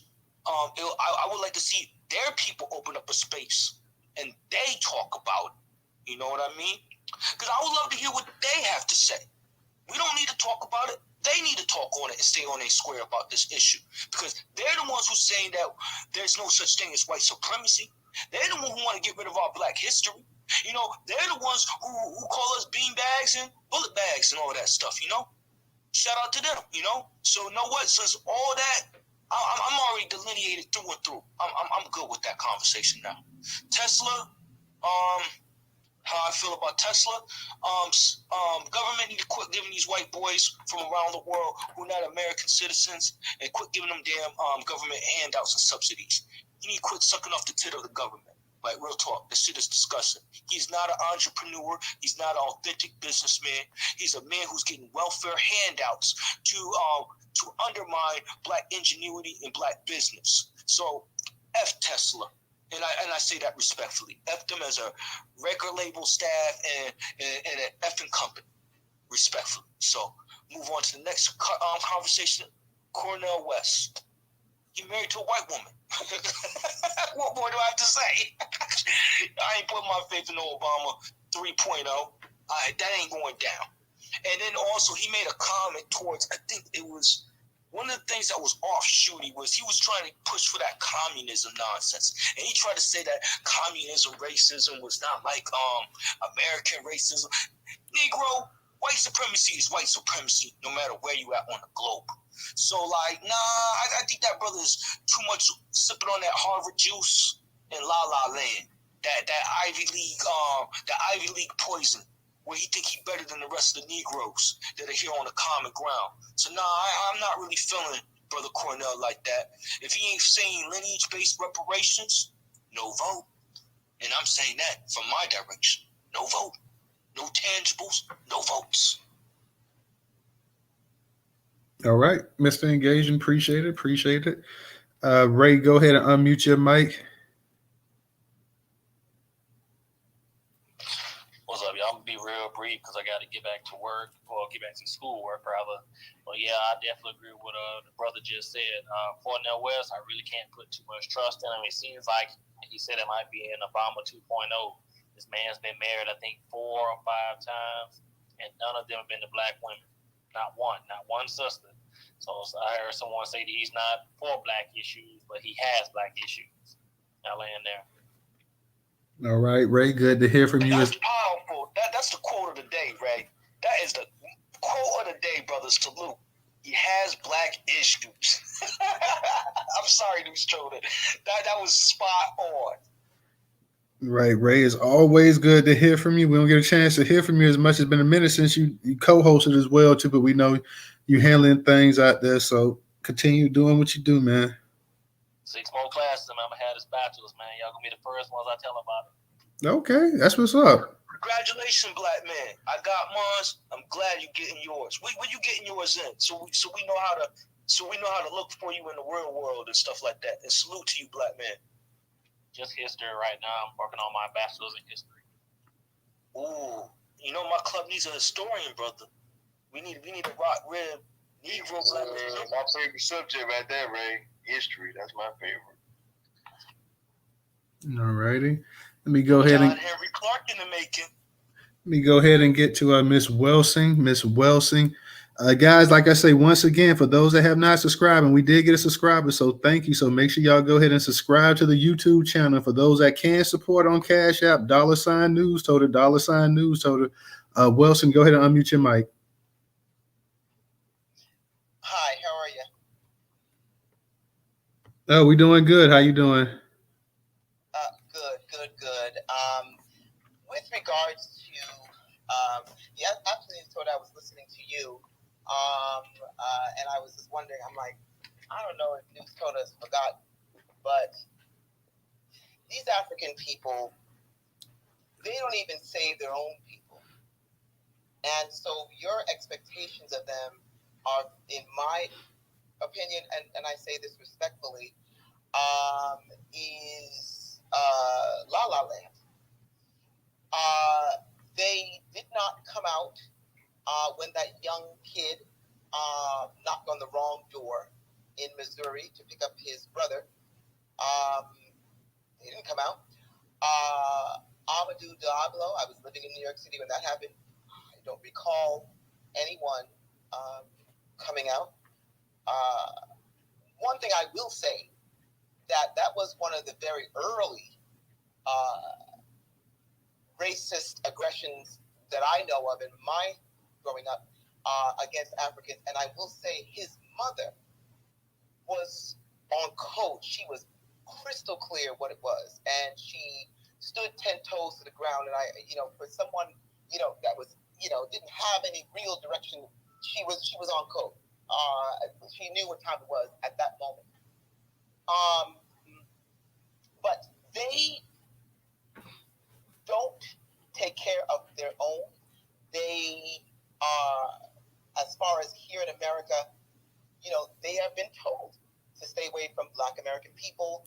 They have been mind fucked with the notion that if they get an education, that a degree is going to separate them and elevate them into white supremacy. They do move into white neighborhoods, and not just regular white neighborhoods. They move into the most obscure white neighborhoods, and thinking that if they're just nice, if they're just good, if they're just doing the right thing, that white people are going to, accept them, and that's not the case. So I don't feel sorry for them. There needs to, and I'm going to say this, there needs to be more of what happened to this sister in this country with them to clearly understand that nobody gives a shit about them, because when white supremacy looks at them, they're looking at just another nigga. And I will say this again and again and again and again. I never knew my father was on point, and I wish, he was alive today as I have matured to tell him how on point he was. But my father always said that when you are coming up in school, he says, you want to be a doctor, America will look at you as that nigga who is a doctor. He says, when you have achieved something great at your job, you are a nigga that achieved something great at your job. And he says, Jack, what I'm trying to tell you is that when you forget who you are in America is when all problems start. And this is their thing. White supremacy is trying to get them as they're fresh here. They're trying to get them quickly as they're fresh here to mold them and gel them into the white supremacy system dynamic. They are a part of a system dynamic. And this is what people don't understand. When I say white supremacy comes in all races, because it's an ideology. And so when people understand that, you get to understand these people. And I look at her, I look at her children. I think I posted a picture of children. Her children look very, well kept. Her mother is on point. You know what I mean? And it's like, look at this. And look at what happened to her. Where I am fighting, I'm fighting because, see, they think, meaning white people think that they're going to get away with this. They thought they was going to get away with this. And I tell you something, had it just been African people to depend on, they would have gotten away with it. Okay? So jail for life. She can't. They said today that she cannot stand your ground. That's why they arrested her. You see, they brought her in initially to talk to, and they let her go because they were waiting to see if what happened, because there was not only eyewitnesses, but there were also video and audio cameras. Thank God for that. Everything her 9-year-old son said happened, both physically and verbally, took place was on that camera and on the audio. The little boy, he's very astute. And other witnesses. That's when they went to go get him. If there were any reasonable doubt in that video and audio, or any incongruent witness statements, she would be free. So, there needs to be more of that happening to them so that they can understand that no matter what you come in here with you ain't nothing but a nigga and all that other shit. You ain't nothing but a nigga to America. You ain't shit here.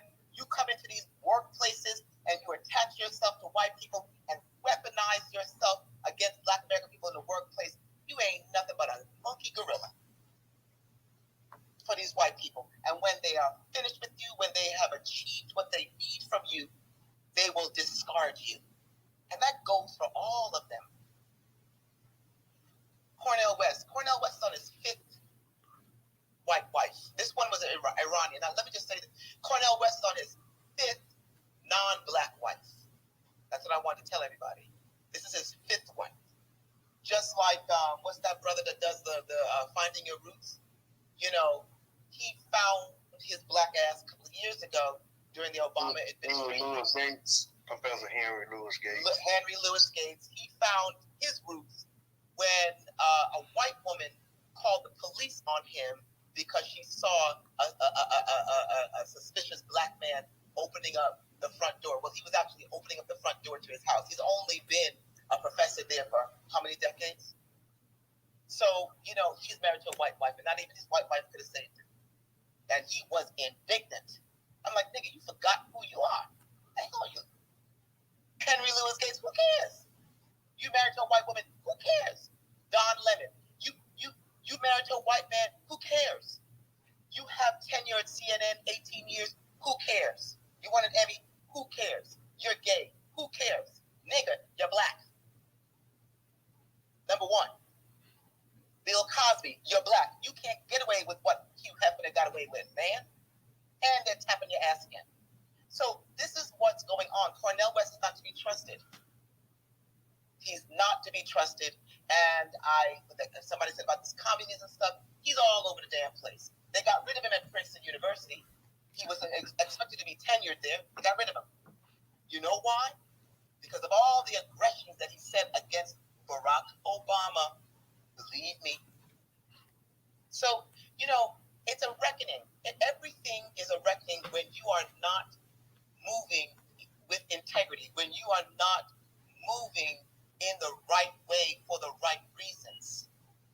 When you truly, truly stand in your truth, you will succeed. And nothing will happen to you but good. But when you're somebody like him, I don't trust him. And like a gentleman said, right now, everything is my brother, my sister. No, I don't trust all that either. That's the whole Pan-African dog whistle. I don't trust all of that. So, good luck to him, but he does not get my vote. He has been very disappointing, and I can't trust him. And that's it. As for Tesla, I agree with the gentleman. Say a country like Switzerland, for example. You've got to be a citizen of that country to own property, like many countries in the world. He should never have been allowed to buy anything or do anything in this country because he's a South African racist. His father and mother, that's blood money that he comes from. Blood diamond money, to be exact. And now he's here, and with this whole new push that he's got, somebody said it, they're right.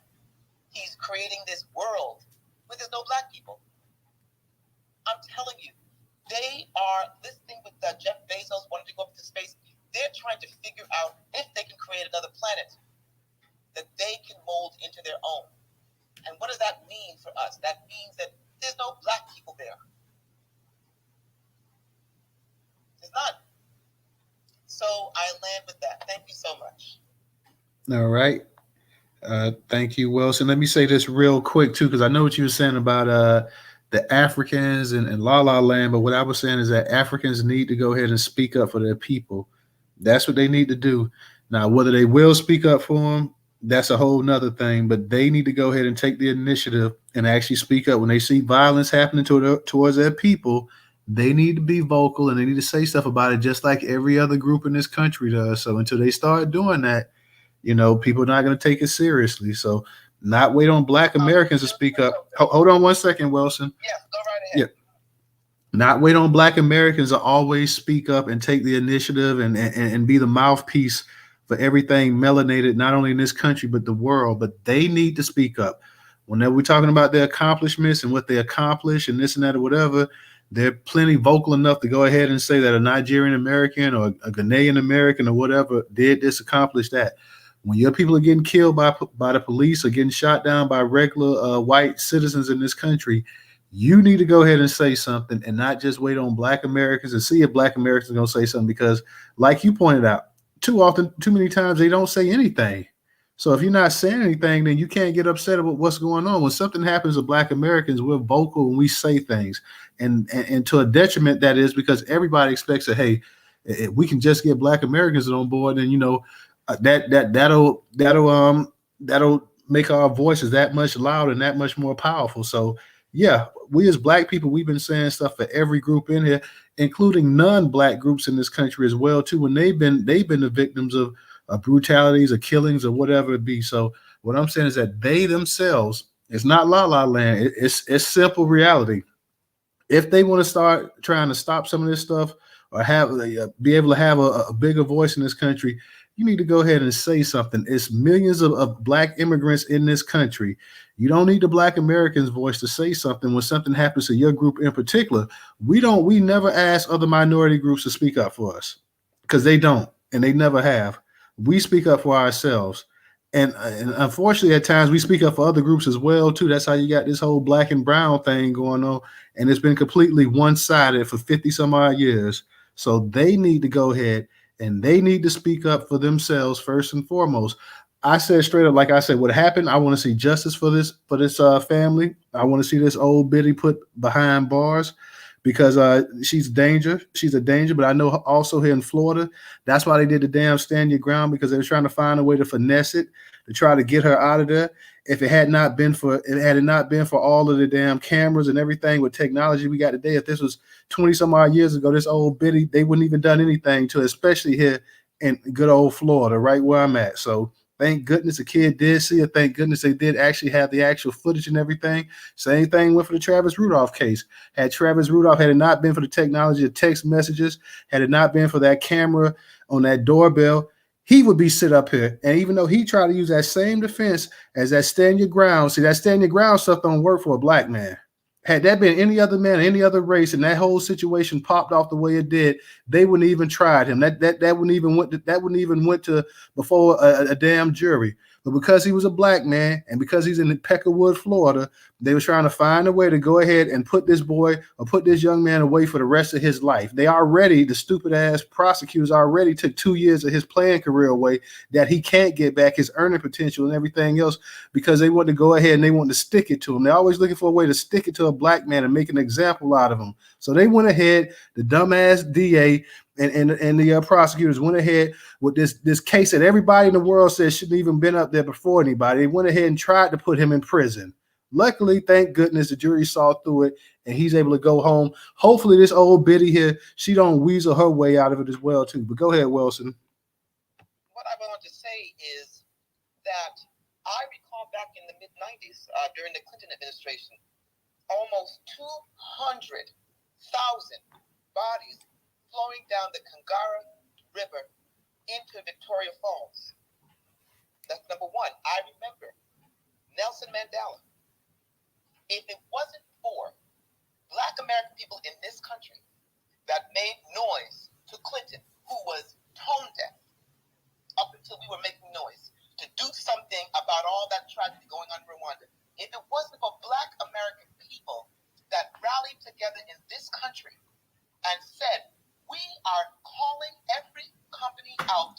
is doing business with apartheid South Africa, and we are telling you that blood is on your hands if you don't release that man. It wasn't them. It was us. It was us. It was us. Two sins, but there's a couple of them, but two main sins under Clinton was that tragedy down there in Rwanda and his flagons. But that's another story. But this is what we affect change, and we do it around the world, and they are envious of us. And I want to say that I've been going down a rabbit hole lately. You see, I've been up early in the morning slaying people with their ignorance, and I got to stop because my thing is they're always going to hate us, and that's really the undertone of that. The foundation of that is jealousy. And so we have to be mentally better at just ignoring them and just continue to do what we want to do. Somebody yesterday said something so profound. We have to stop acquiescing to their accusations of being racist when we support our own business. We got to stop even fighting with them and arguing about it. Just fuck them. We don't give a damn what you think, whatever, and just move on. So I want to leave it with that. Thank you. Thank you, Wilson. And like I said, I agree with you saying and stuff too, sister. We have been. That's what I'm saying. It's time for them. It's time. It's time. We've done all we can in terms of trying to speak up for the entire Black population on this earth. It's time that the other Black populations on this earth start speaking up as well too. So I agree with you. Don't think I'm disagreeing with you. What I'm saying, and like you say, all of the stuff that was going on in Africa, you always had Black Americans here talking about it, saying stuff. We were the biggest voice in the entire diaspora when it came to apartheid over there. Always spoke up, always said stuff. So I'm in agreement with you 100% on that. Let me go ahead real quick and let me give a shout out to Black Community Broadcast as well too. Thank you for your donation on PayPal. Let me go ahead and get to Civis. Go ahead and unmute your mic. I think it's Civis, right? Yes, it is. Thank you again for allowing me to speak in great room. Just very briefly, one thing, and I guess you may note it as far as a news thing, some of the facts about the case, I still had questions about. I wonder if the father of the children, if they're available, could speak out. And I wonder, that was a big thing to me, considering she had 4 children. And I don't know what the circumstance may be with that. But so I just had a question with that, and in terms and the title of Cornel West, I think every president, I guess certainly with Eisenhower, for Truman, they have to carry the football. That is the was it supposedly nuclear launch codes and everything, even if they're on vacation. So with the huge Department of Defense budget and military spending and the whole idea of that, even having nuclear weapons, how is there going to be a reconciliation between that as a philosophy, or does he stand for peace? And, so are you going to get rid of the Gerald F. Ford class aircraft carrier, $15 billion for a boat? What inroads could be made with that? What consequences could be, or pathways to have such a juggernaut of that aspect of the United States government, the military bases, just, like I said, this budget alone versus the budget of Department of Justice. So, I wonder if there is, how could that be resolved? Or could it be? You could be a president and, presiding over something like that. No, that's from my standpoint, definitely it's a counter-racist standpoint. You know, how could you carry the football everywhere you go? And, you know, at the same time, nuclear weapons. I think we kind of got an idea of what fallout would be from some of the Canadian wildfires. You know, if you had the wind going a certain direction, all of that would be radioactive. You know, so I mean, it kind of doesn't make sense to me. I guess, you know, I would want to see that resolved first of all. So I don't know, and I don't know if he would stand for it or, you know, continue to allow. Now we're talking about you talk about Cornel West, sir.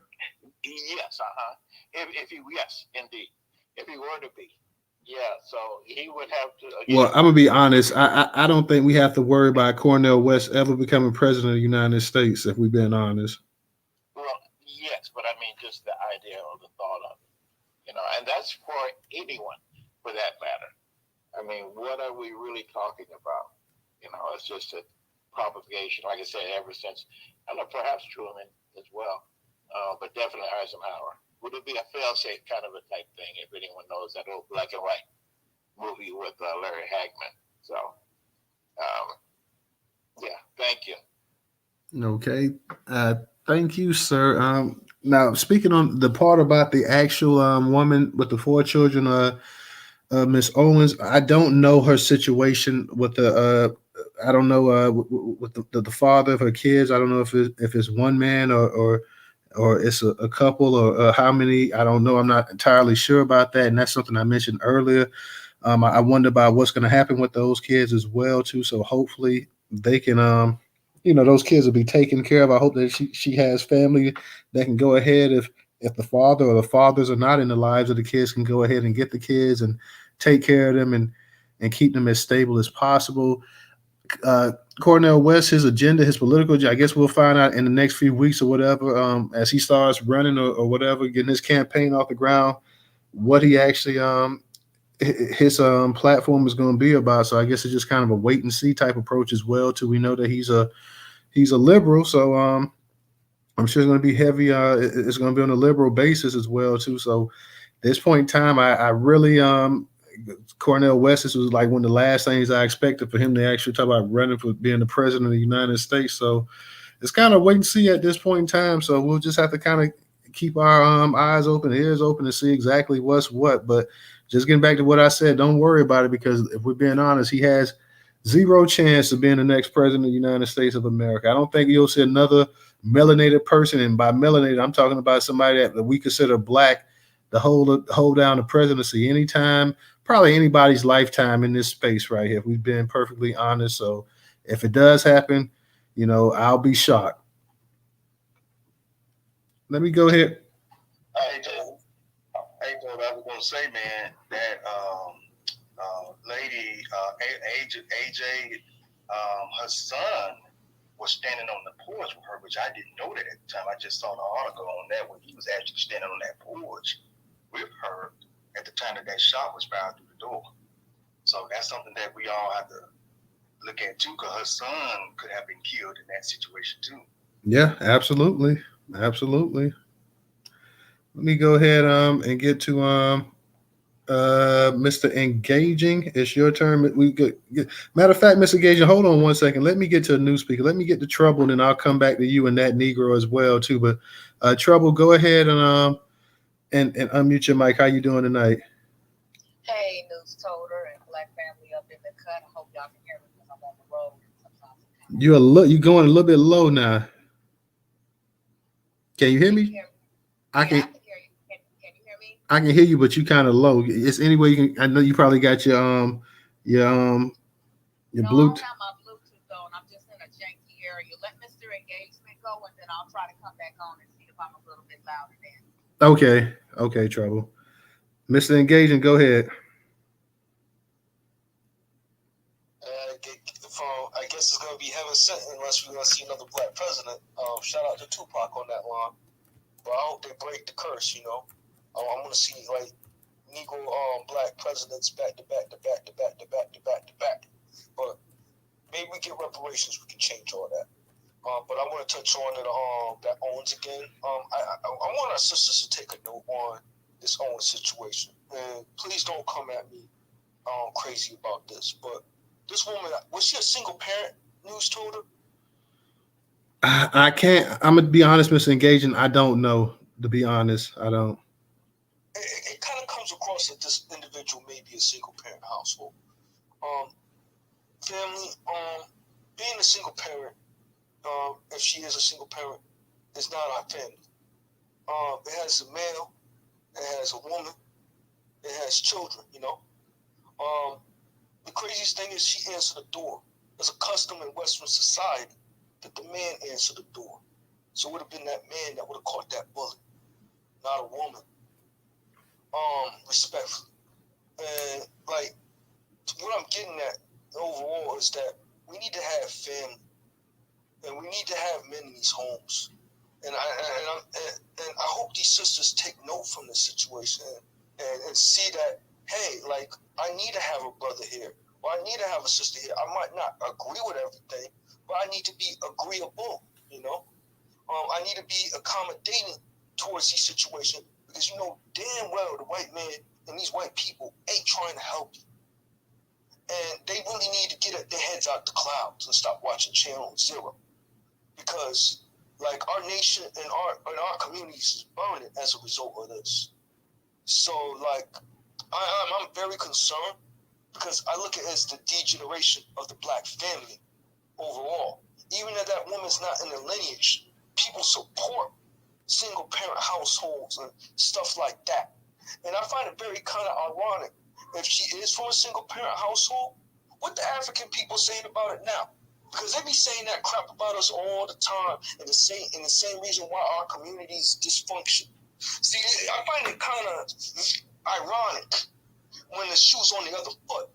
They don't say nothing, they don't advocate for nothing, and they don't stand for nothing, because they reign. So I really kind of agree with Dr. Miss Wilson fan club on this one. I think it is wishful thinking. I don't think they ain't gonna bust a grapefruit. I don't think they ain't gonna do a damn thing. I think they're gonna keep on doing what they're supposed to be doing, picking the cotton and trying to undermine us every single step of the way. And I'm gonna tell you right now, family, it's our job to get them out the paint, crook by hook. Hey, it ain't my lineage. We gotta have that type of time, family. We gotta love on ourselves to the point ain't nothing else but us. That might sound harsh, but hey, every culture does it. The China man does it, from Chinese, whatever. Vietnamese guy does that. All of them do that. But when black people do it, they say it's racist. You know what? I'll be the biggest, baddest racist they be then. Screw that. Because, like, for us to buy into that is the reason why we're in the demise that we're in right now. And we're not supporting each other when it comes to our business, ideas, and etc. All right, Miss Engaging, thank you. Let me go ahead and get to Trouble. You ready? Yeah, can you hear me a little better now? Yeah, I can hear you way better now. Jackie Pop. No, I was out in traffic. I was in the trees, and not the good kind. I was in some oxygen-filled trees. Anyhow, shout out to the group. I'm gonna try to be quick. I didn't hear what the Tesla lawsuit was about, so I can't address that. As far as Cornel West, I do not think that there's a chance in hell that Cornel is going to win the presidency. But it's a nice try. You get a couple of points for trying. And I might just fuck around and I'm sorry, Tota. I might just mess around and vote for Cornel on the strength of I don't want to vote for a Democrat and I don't want to vote for a Republican, but I do want the data in my state to show that I did go with a different party just to spank both of them. And that's it if I even vote on a national level. The Ajike Owens situation, much love to that sister and her family. I do not know if she is African or if she is Black American. But the fact of the matter is she is here in America where us Black Americans reside. And so to a certain degree, I feel some ways when I hear the whole conversation because we're choosing which Black Lives Matter, and that's confusing to these crackers. So when a cracker sees some of these people, they don't know all the time. Most of the times they do, but not all the time. Sometimes they just be Black.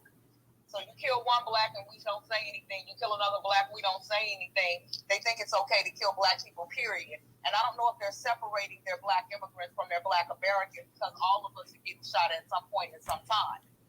So there's that. Also, who gives a shit whether or not this woman was a single parent or not? That has absolutely nothing to fucking do with why she got shot. Nobody asked a man when he gets shot, was he a single fucking parent dad, or did he come from a single parent home? And is that the reason why he got shot? Also, no, she didn't answer a door. She went to the white woman's door, and that's how she got shot. So I don't even know where that came from, but that's what we do. So that's all I have to say on that, and I'll end. All right, Trouble. Appreciate it. Thank you. And that's a concern I have too as well too about like what you said, Trouble, about now I know everybody's saying delineating and there's nothing whatsoever wrong with that. But at the same time, was this woman shot because she was an immigrant, or was she shot because she was Black? So I think we also got to put that into. You got to also keep that in mind as well too. I don't think this person said, "Well, damn, this mug is from Africa. Let me go ahead and put a bullet in her." Well, I think she said, "Oh, look at this nigga bitch right here. I'm going to go ahead and shoot her." So I think that's something that we also have to consider as well too. Everybody has a right to feel how they want to feel. I'm not telling them how they feel, but a lot of times white folks see color and they see color only. And then when they hit a voice or whatever, they may know, okay, well, this might be different from this Black person or whatever. But we also got to keep that in mind as well too, man. Like, because it's already open season on Black people in this country, and it's been open season from the time we was in shackles in this country. It's never stopped being open season on Black people. So let me go ahead and get to that Negro. That Negro, go ahead and unmute your mic. Yeah, just real quick, I just wanted to let y'all know if I come with something, I'm gonna try to always come with proof. I put it down in the comments. The video that I shared down there was an interview with someone that was in that Black voter circle with me in the People's Party, discussing how anti-Black that party is. So just so you guys can hear for yourself, read it, see the comments, and then, like I said, look into it. But that party is not about our people. I yield. All right, thank you. And I just added that to the Jumbotron as well, too. So you guys get a chance, you can check that out as well, too. So that Negro, I just added that. DJ, I know you had your hand up. You want to go ahead, and then I'm going to get to Mr. Engaging.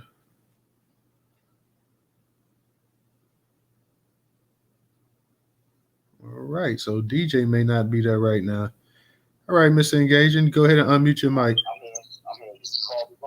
Yeah, I was. I know you had your hand up earlier, so I was trying to see if you wanted to say something real quick. Oh no, go ahead. I'm listening to y'all. Go ahead.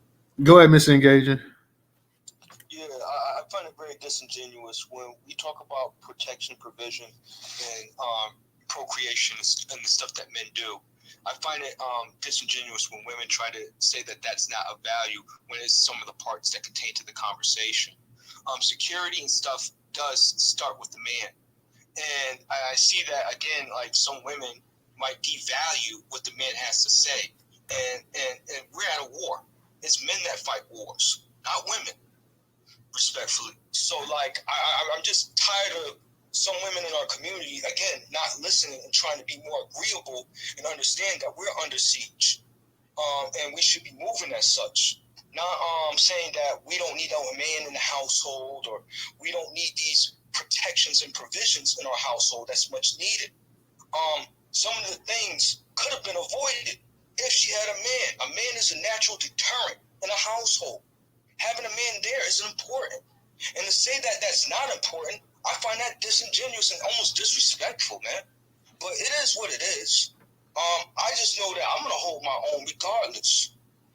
I don't got no extra baggage, unfortunately, either. I do want kids, That's a reality. That's what every Black man legacy should be, But I got to move accordingly as a single man and hold it down and hold down people that's on code. Because I ain't gonna risk my life for people who gonna do whatever they want to do, you know, and just live life however they want to live, you know. Because I don't want to have my life be a worthless sacrifice or a pawn, you know. Because I seen that get played out by a lot of brothers. Real quick, Miss Engaging. I don't think she was saying that a man didn't matter, but she was saying that based off of how the thing went down, the actual black woman, the woman actually went to the white woman's house, and the woman actually shot through the door and killed her that way, So that's all she was saying. She didn't say. And I'm gonna put back on that lightly, and it should have been the man of that household knocking on that door, not the woman. The woman stays home protecting our children. So let me ask you a question. Hold on, real quick. So you're saying that, just let me get you right. So you're saying that had she had a man, basically, had she had a man, she would be alive still. You think?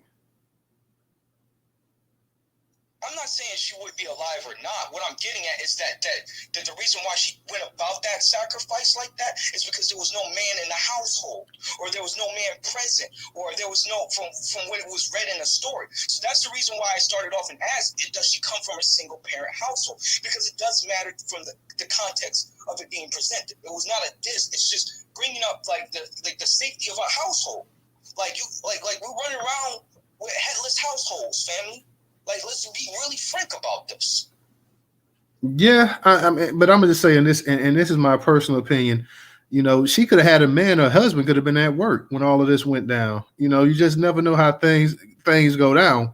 My mom, plenty of times, and she had a husband plenty of times. My dad was at work most of the time, and she handled the household or whatever. And my mom was definitely one of those type of moms that, if a situation like that would have popped off in the neighborhood, she definitely probably would have stepped to the woman as well too. So, it's just one of those things. And that's not to say that a combination, like my mother and father in that dynamic, sometimes I would see my father pick up the hammer, you know what I mean? Like, he pick up the authority, He'll come to that man or woman house and say, hey, you aggrieved my family, I want a man speaking up on man issues and speaking in that household if he feels like he's aggrieved. And I don't want the woman to be getting into the war action. You dig what I'm saying? And I keep seeing them. They want to keep picking up the sword and keep getting into these war zones, and they end up getting attacked, and they ended up getting hurt.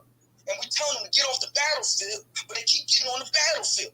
We tell them to get in the kitchen and make our foods. They're going to tell us, no, I don't have to do that, and you don't get no healthy foods. Like, I'm just tired of the being uncooperative. And let me say this real quick too. The woman was murdered. Okay, let's not, and I get what you're saying. The man, the man is the one responsible for the self-defense and everything with family and stuff like that. But let's not forget that this woman was also murdered as well too. So we got to also remember that as well. Like, she was murdered. I mean, she was murdered by another woman. And in fact, it wasn't like it was a man that killed her. Another woman shot her down in cold blood and killed her. So we have to remember that as well too. Let me go ahead and get to Trouble, and then I'll get to you, Rella. So, can you hear me, Toter? Yeah, I can hear you. Okay, let me address Mr. Freaking Engagement again, because brother, you something wrong with your hearing, your ears. You need some tubing or something, because you always take everything that I say out of context, and you always take your ass back to the 1930s and 40s with your mentality and thought process about men and women, and always think I'm saying something that I'm not. And I need you to quit doing that, because I didn't say any of the things that you were saying that I was saying. You know what I'm saying? You came out of left field, and you always do that in every conversation. You want to know if the woman was a single woman, because maybe if she wouldn't have been a single woman, then maybe she wouldn't have been dead then. It's like, brother, where you be coming from?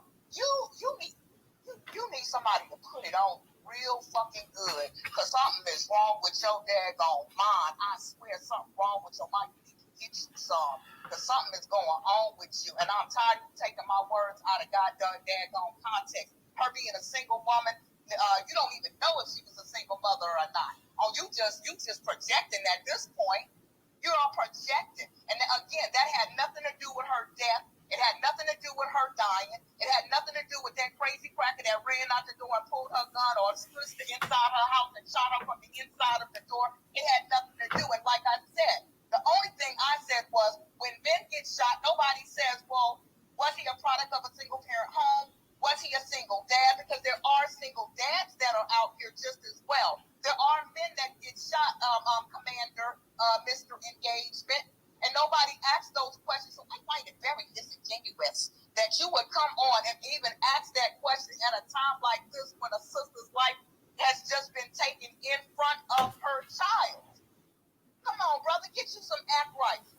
get you some, period.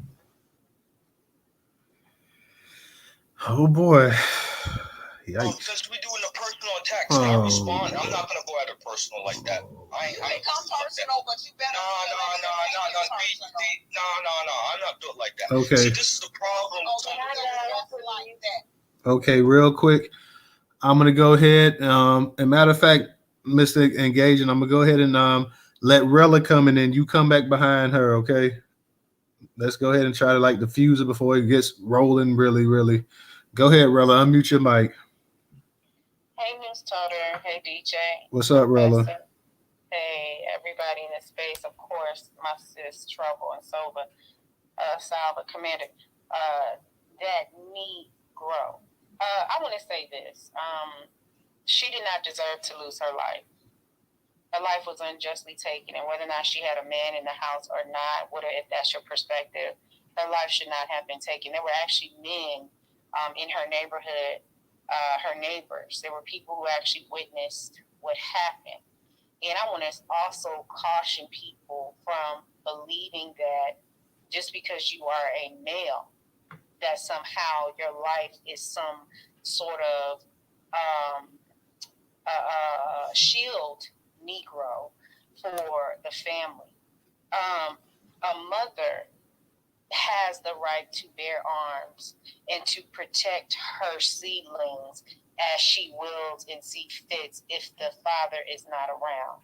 As a matter of fact, had our grandmothers had guns, our grandfathers would not have been drugged out the house and lynched, strung up in trees.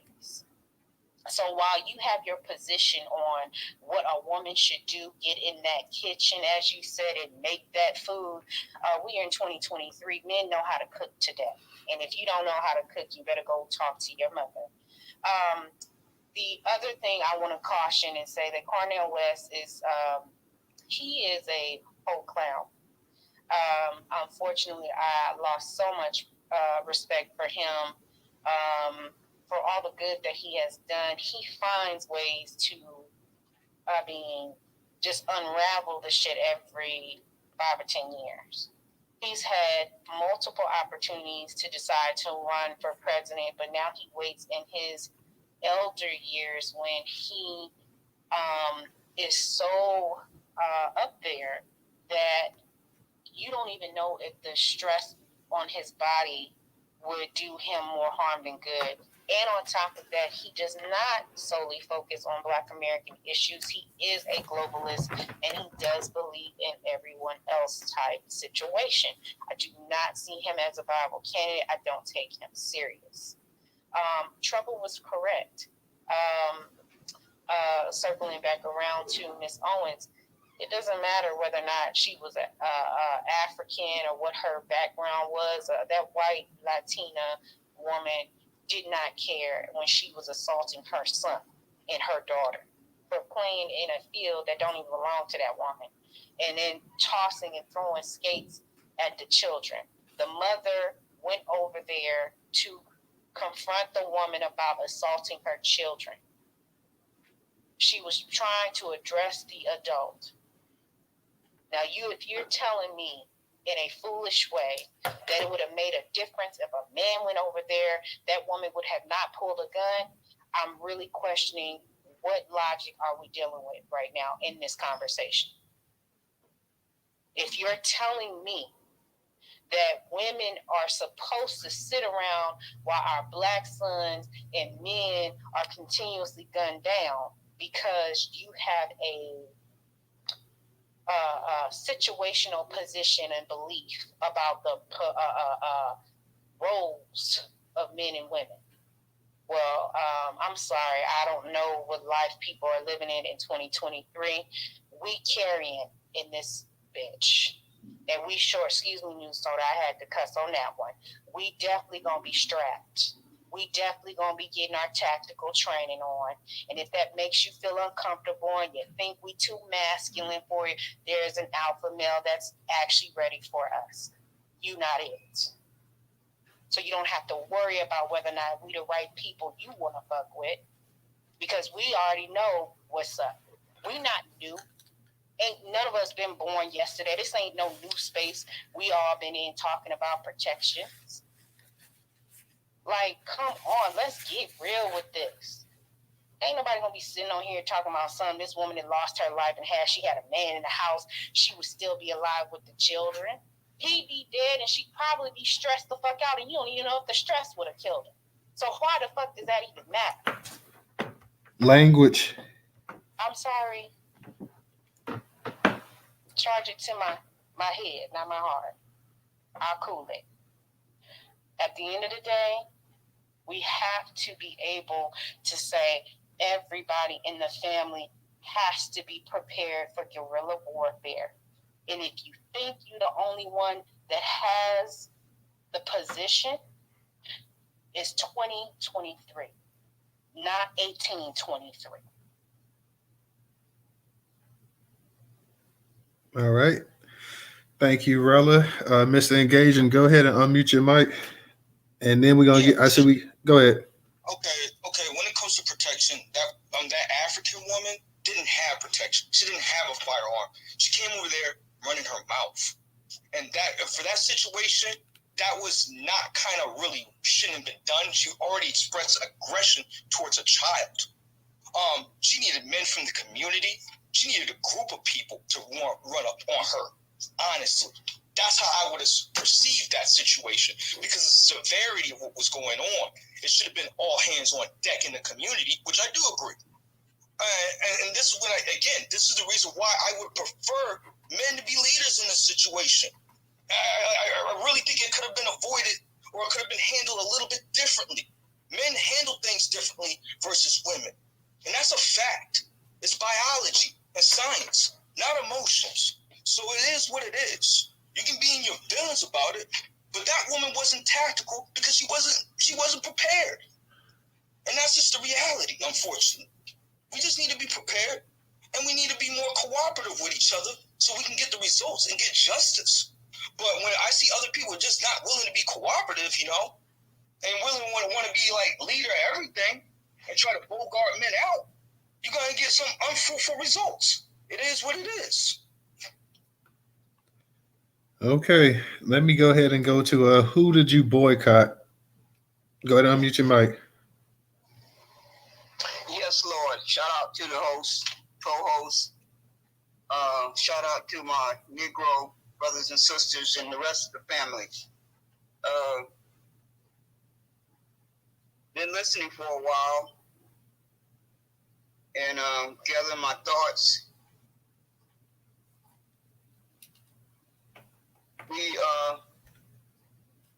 We should do our best, like our love said earlier, that we never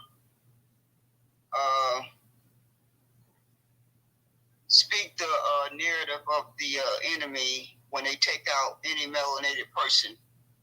As much as I have disagreements with Pan-Africa mindset, in fact, I was in a room by accident last night on Clubhouse and came across a room that every profile said 1804 Black dysphoria with a fist in brackets with members numbers.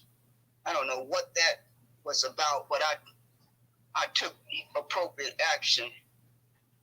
That whatever that group is, it never comes up in the conversations when they're talking about unity. So we already know that we have a lot of folks against us, but I can never be okay with a melanated person life being taken by the enemy. And everybody who is not a melanated person is the enemy, more so than those African and Jamaican and Bahamas. Even though a mind's right, they become the enemy and they will take shots too. And I have made that clear. But I'm never going to say out my mouth that I can be okay with any melanated person dying at the hands of anyone outside of the race, the skin tone, melanated. So I just needed to come up and say that and make that very clear.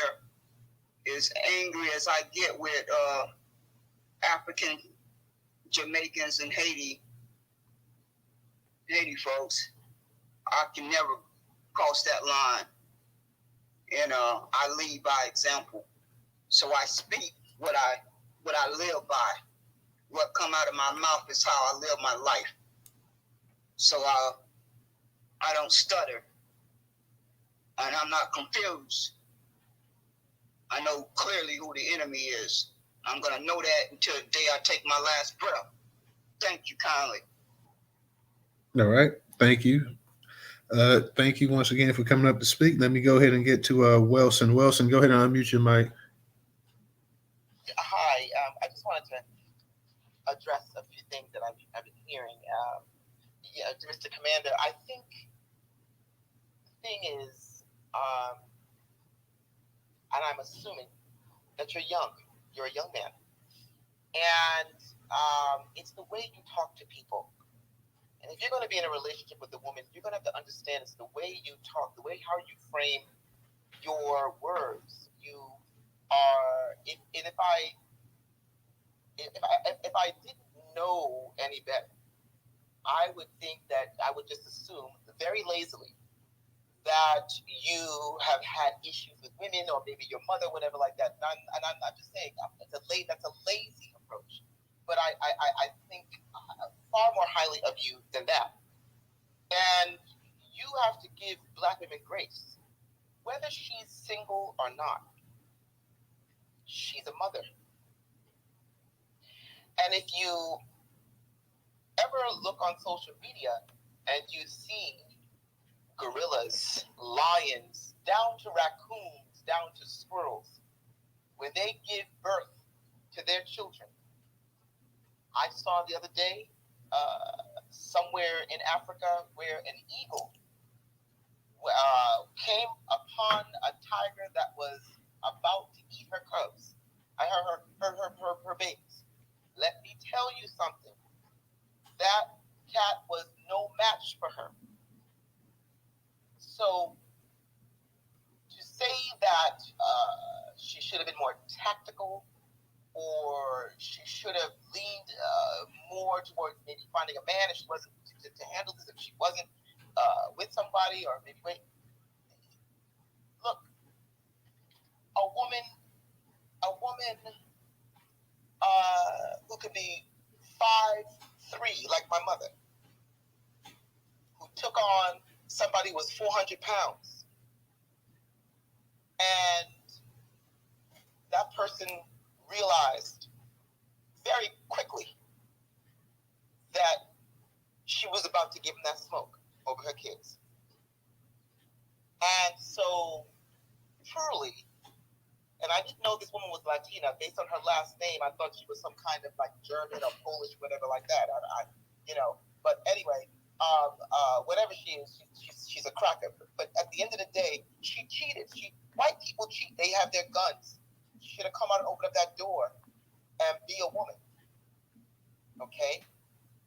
I am disturbed by what you're saying because it's a mixed message. And I agree with you that we need to get back to the Black American nuclear family. Absolutely. Because truly, why I use my moniker as Welsing, because I am, I hope when I die, I hope that I'm worthy of going to heaven. And I hope that when the gates open up, it's Dr. Frances Cress Welsing. She always said, and she has always maintained, that the greatest fear white people have is the Black nuclear family, the love between a Black man and a Black woman, and she's right. Now, I need you to really sit this one out, and I need you to breathe. I need you to think about what you're saying, because it's triggering to a lot of Black women in this room. It's bothering me. And I think there were two messages I think you were saying. I think you are advocating for Black nuclear family, and that's one thing. But at the end of the day, this woman was protecting her cubs, protecting her babies, and by the way, you mentioned something. She did not argue with that woman.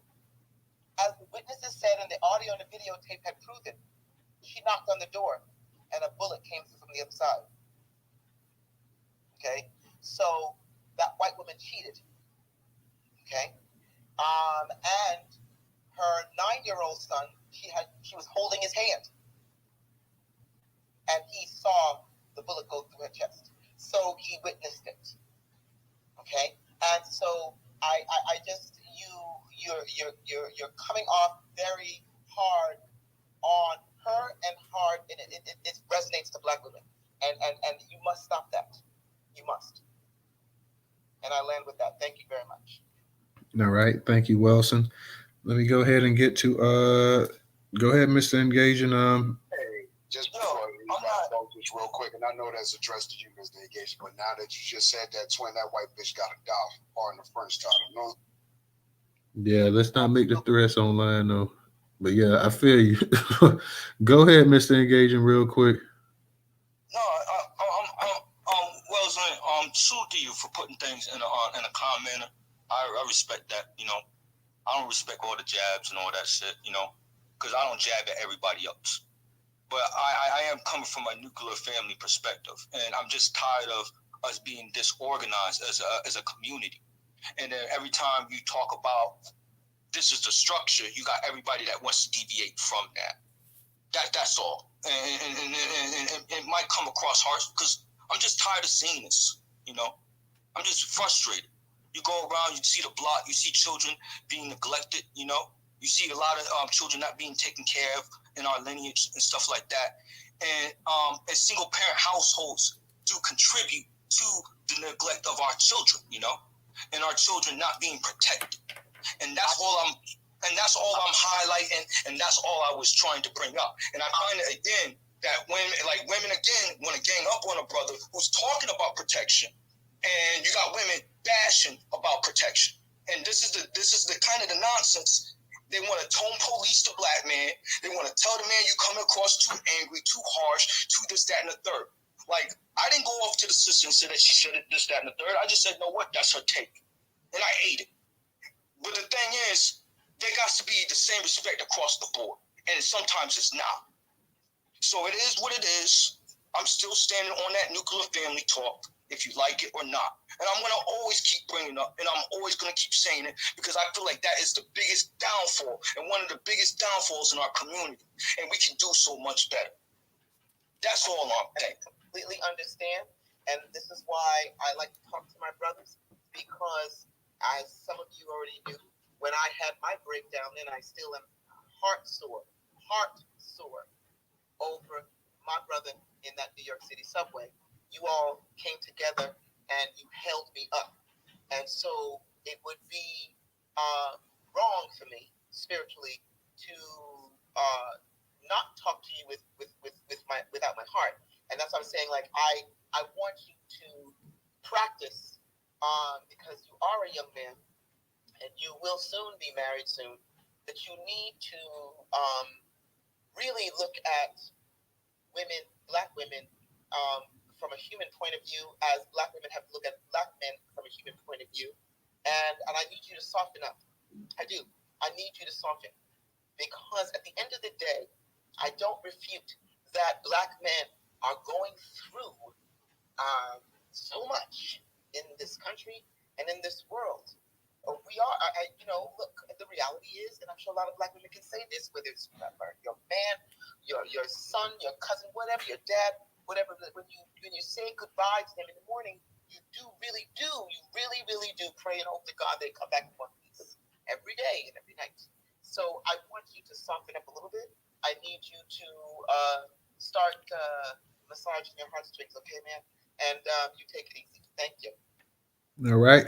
Hey, I don't want to be too soft like baby food, Ma. I'm a freaking knight. You already know we hard as steel. All right, real quick, because we're getting ready to come towards the end. So let me go ahead. We're gonna get a few more speakers in, and then we're gonna go ahead and shut it down for the night. So let me go ahead and get I see Civis, you're back up. Rella, you're up. Black Majority State, you're up as well too. So let me go ahead and get to those hands, and then we're gonna go ahead and shut it down. for the night. So everybody go ahead and don't go too long as well either. But go ahead, Sivas. I had put my hand down and I was listening. Okay. Okay. No problem. So then let me go ahead and get to Rella. Rella, go ahead and unmute your mic. I just want to tell Wilson, thank you. Because there was a space in there that I was not holding at the moment. So I appreciate that reflection. And I'm going to stand on and say that, when you brought up the animal kingdom, it's so funny. By nature, that's what mothers do. Mothers protect their children in their home in a way that they should, whether a man is there or not. Matter of fact, my father used to call it, your mother got my back. And my mother was a pistol. He never told her that there was an inkling of her being who she was a problem in protecting us as children. That somehow she was out of alignment. And this conversation is not even about, again, the position of households, because no one started questioning Jordan Neely being in a single parent household and his mother being murdered and where was the father at. That's not the conversation when we have these conversations about our people being murdered. That's not the essence of the conversation. And I get that that's Mr. Engagement's talking point that he starts at.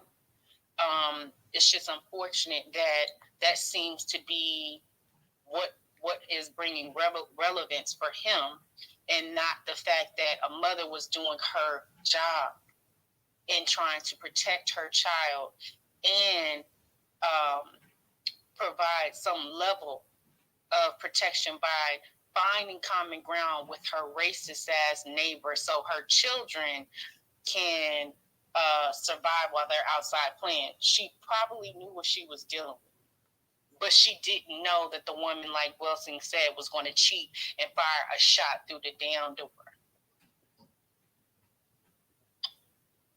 So while you get to take the stance of the nuclear family, as you call it, men still have an opportunity. That woman is still alive. If you so bold and you want to be so about it. The people who commit these heinous issues are still walking around. You want people to sit back and let you handle it on your own? If you think that's how guerrilla warfare works, and you think that's how a community works, and the women just in the kitchen, I say these folks are still walking around. Why ain't no movements being made? Why no furniture is being moved? Why isn't there any bodies being laid to rest after we lay our loved ones to rest?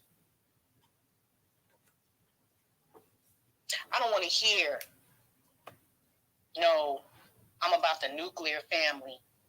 No more. If you're not coming with the follow-up action behind what you say. Other than that, you just talking. And that's how I love right now. That's my ice on the cake right now. If that's how you want me to respond, and I'll put my goddamn apron on, excuse my language. I'll cook up a good old meal.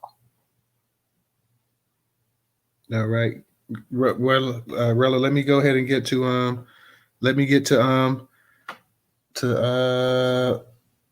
who did you boycott? Well, I tell you, you seem to have a problem saying my name. But anyway, speaking to what Mr. Engagement was talking about earlier, I've been in enough spaces with this brother, and I also can totally relate to the women's perspective. But I'm also from the perspective that I grew up in a single parent home with my mother struggling with 7 kids, and went out into the world and seen how so many doors was open for women, and how it would have made a difference if a man would have been in the house to help my mother and help our community. So I can relate to, maybe he didn't say it right, but I think that we need to always be coming from a perspective that we need that foundation of a male, especially in the environment that we're in. Our men are targeted the most. They are the main target, and they do handle things differently than women. It's no denying that I can't speak on the situation with this lady because I did not see the video, but I speak from a human perspective and a common sense perspective that I will always want the men to take the lead. I'm a strong woman, and everybody know that, but I'm not confused. Again, I'm not confused that we need our family structure to come back together, and that's going to take a lot of work because we're losing too many of our kids. My mother was lucky that all her kids made it out to projects alive, but we had an older brother that was like a father, so we had that dynamics.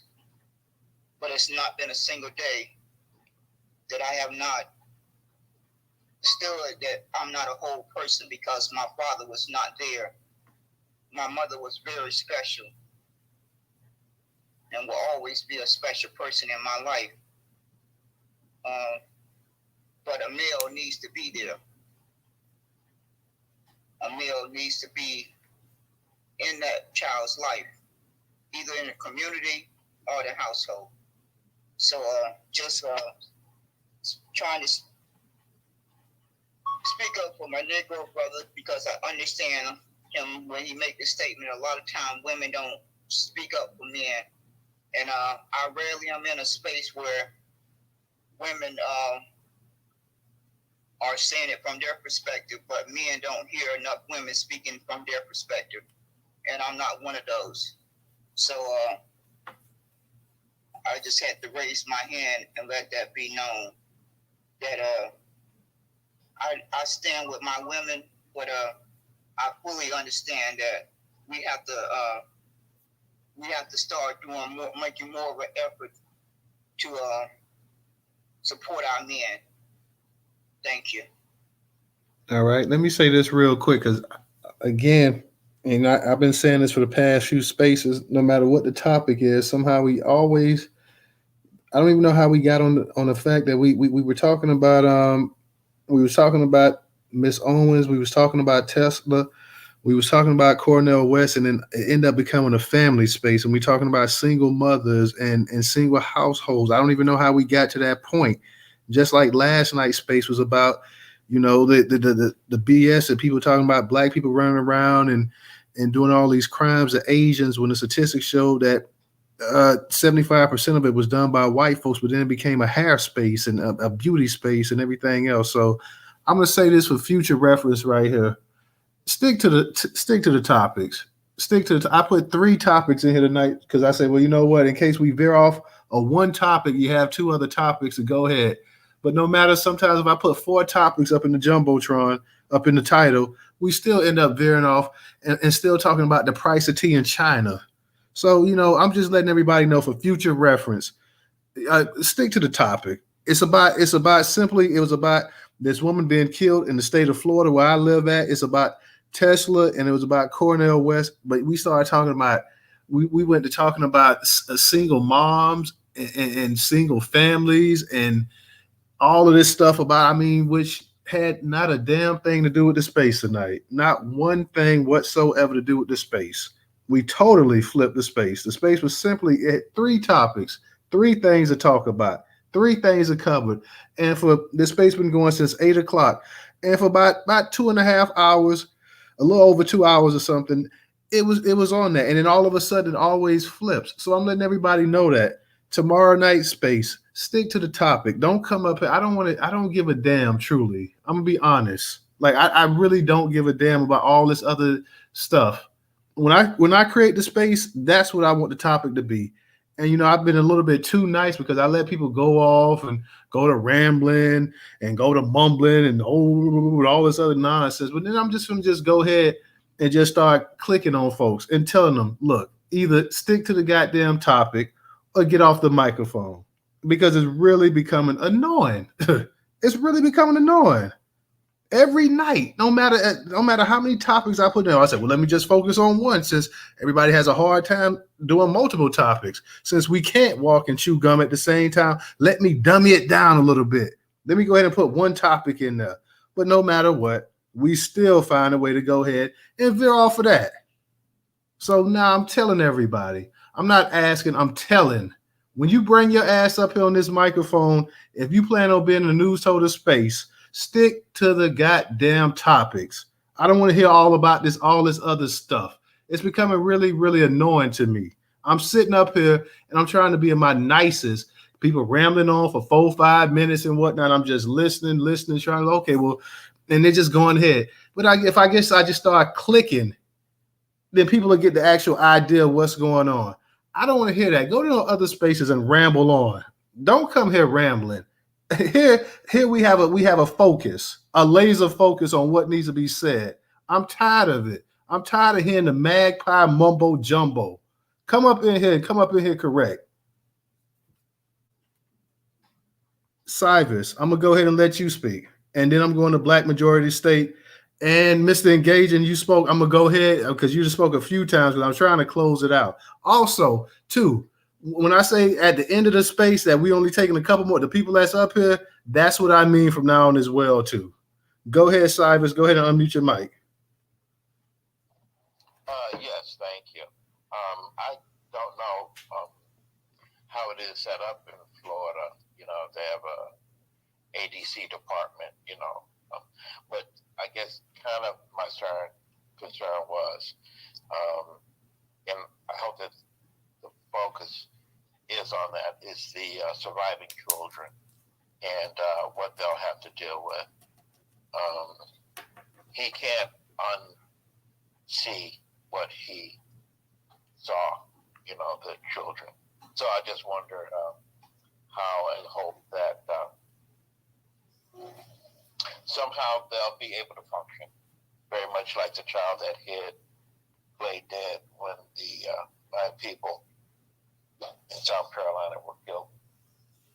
The surviving children or Little Rock 9, but in this case, and that's why I mentioned, so there's no victim blaming, and I hope I didn't do any victim blaming, but just somehow that these children can be held, healed, and hopefully, if they can somehow be healed. Thank you. I appreciate it. And I thank you for the focus and the clarity. And I hope my words have been helpful and constructive. All right. Thank you again for having this space. Thank you, Cyrus. Thank you. Appreciate you tonight. Let me give a shout out to Lexi. Lexi, thank you for your contribution on Cash App. Let me go ahead and kick it to Black Majority State. How you doing tonight, Black? Hey, how's it going, Newstoter? So I got something real quick. So the Cornel West thing, he's a black academic.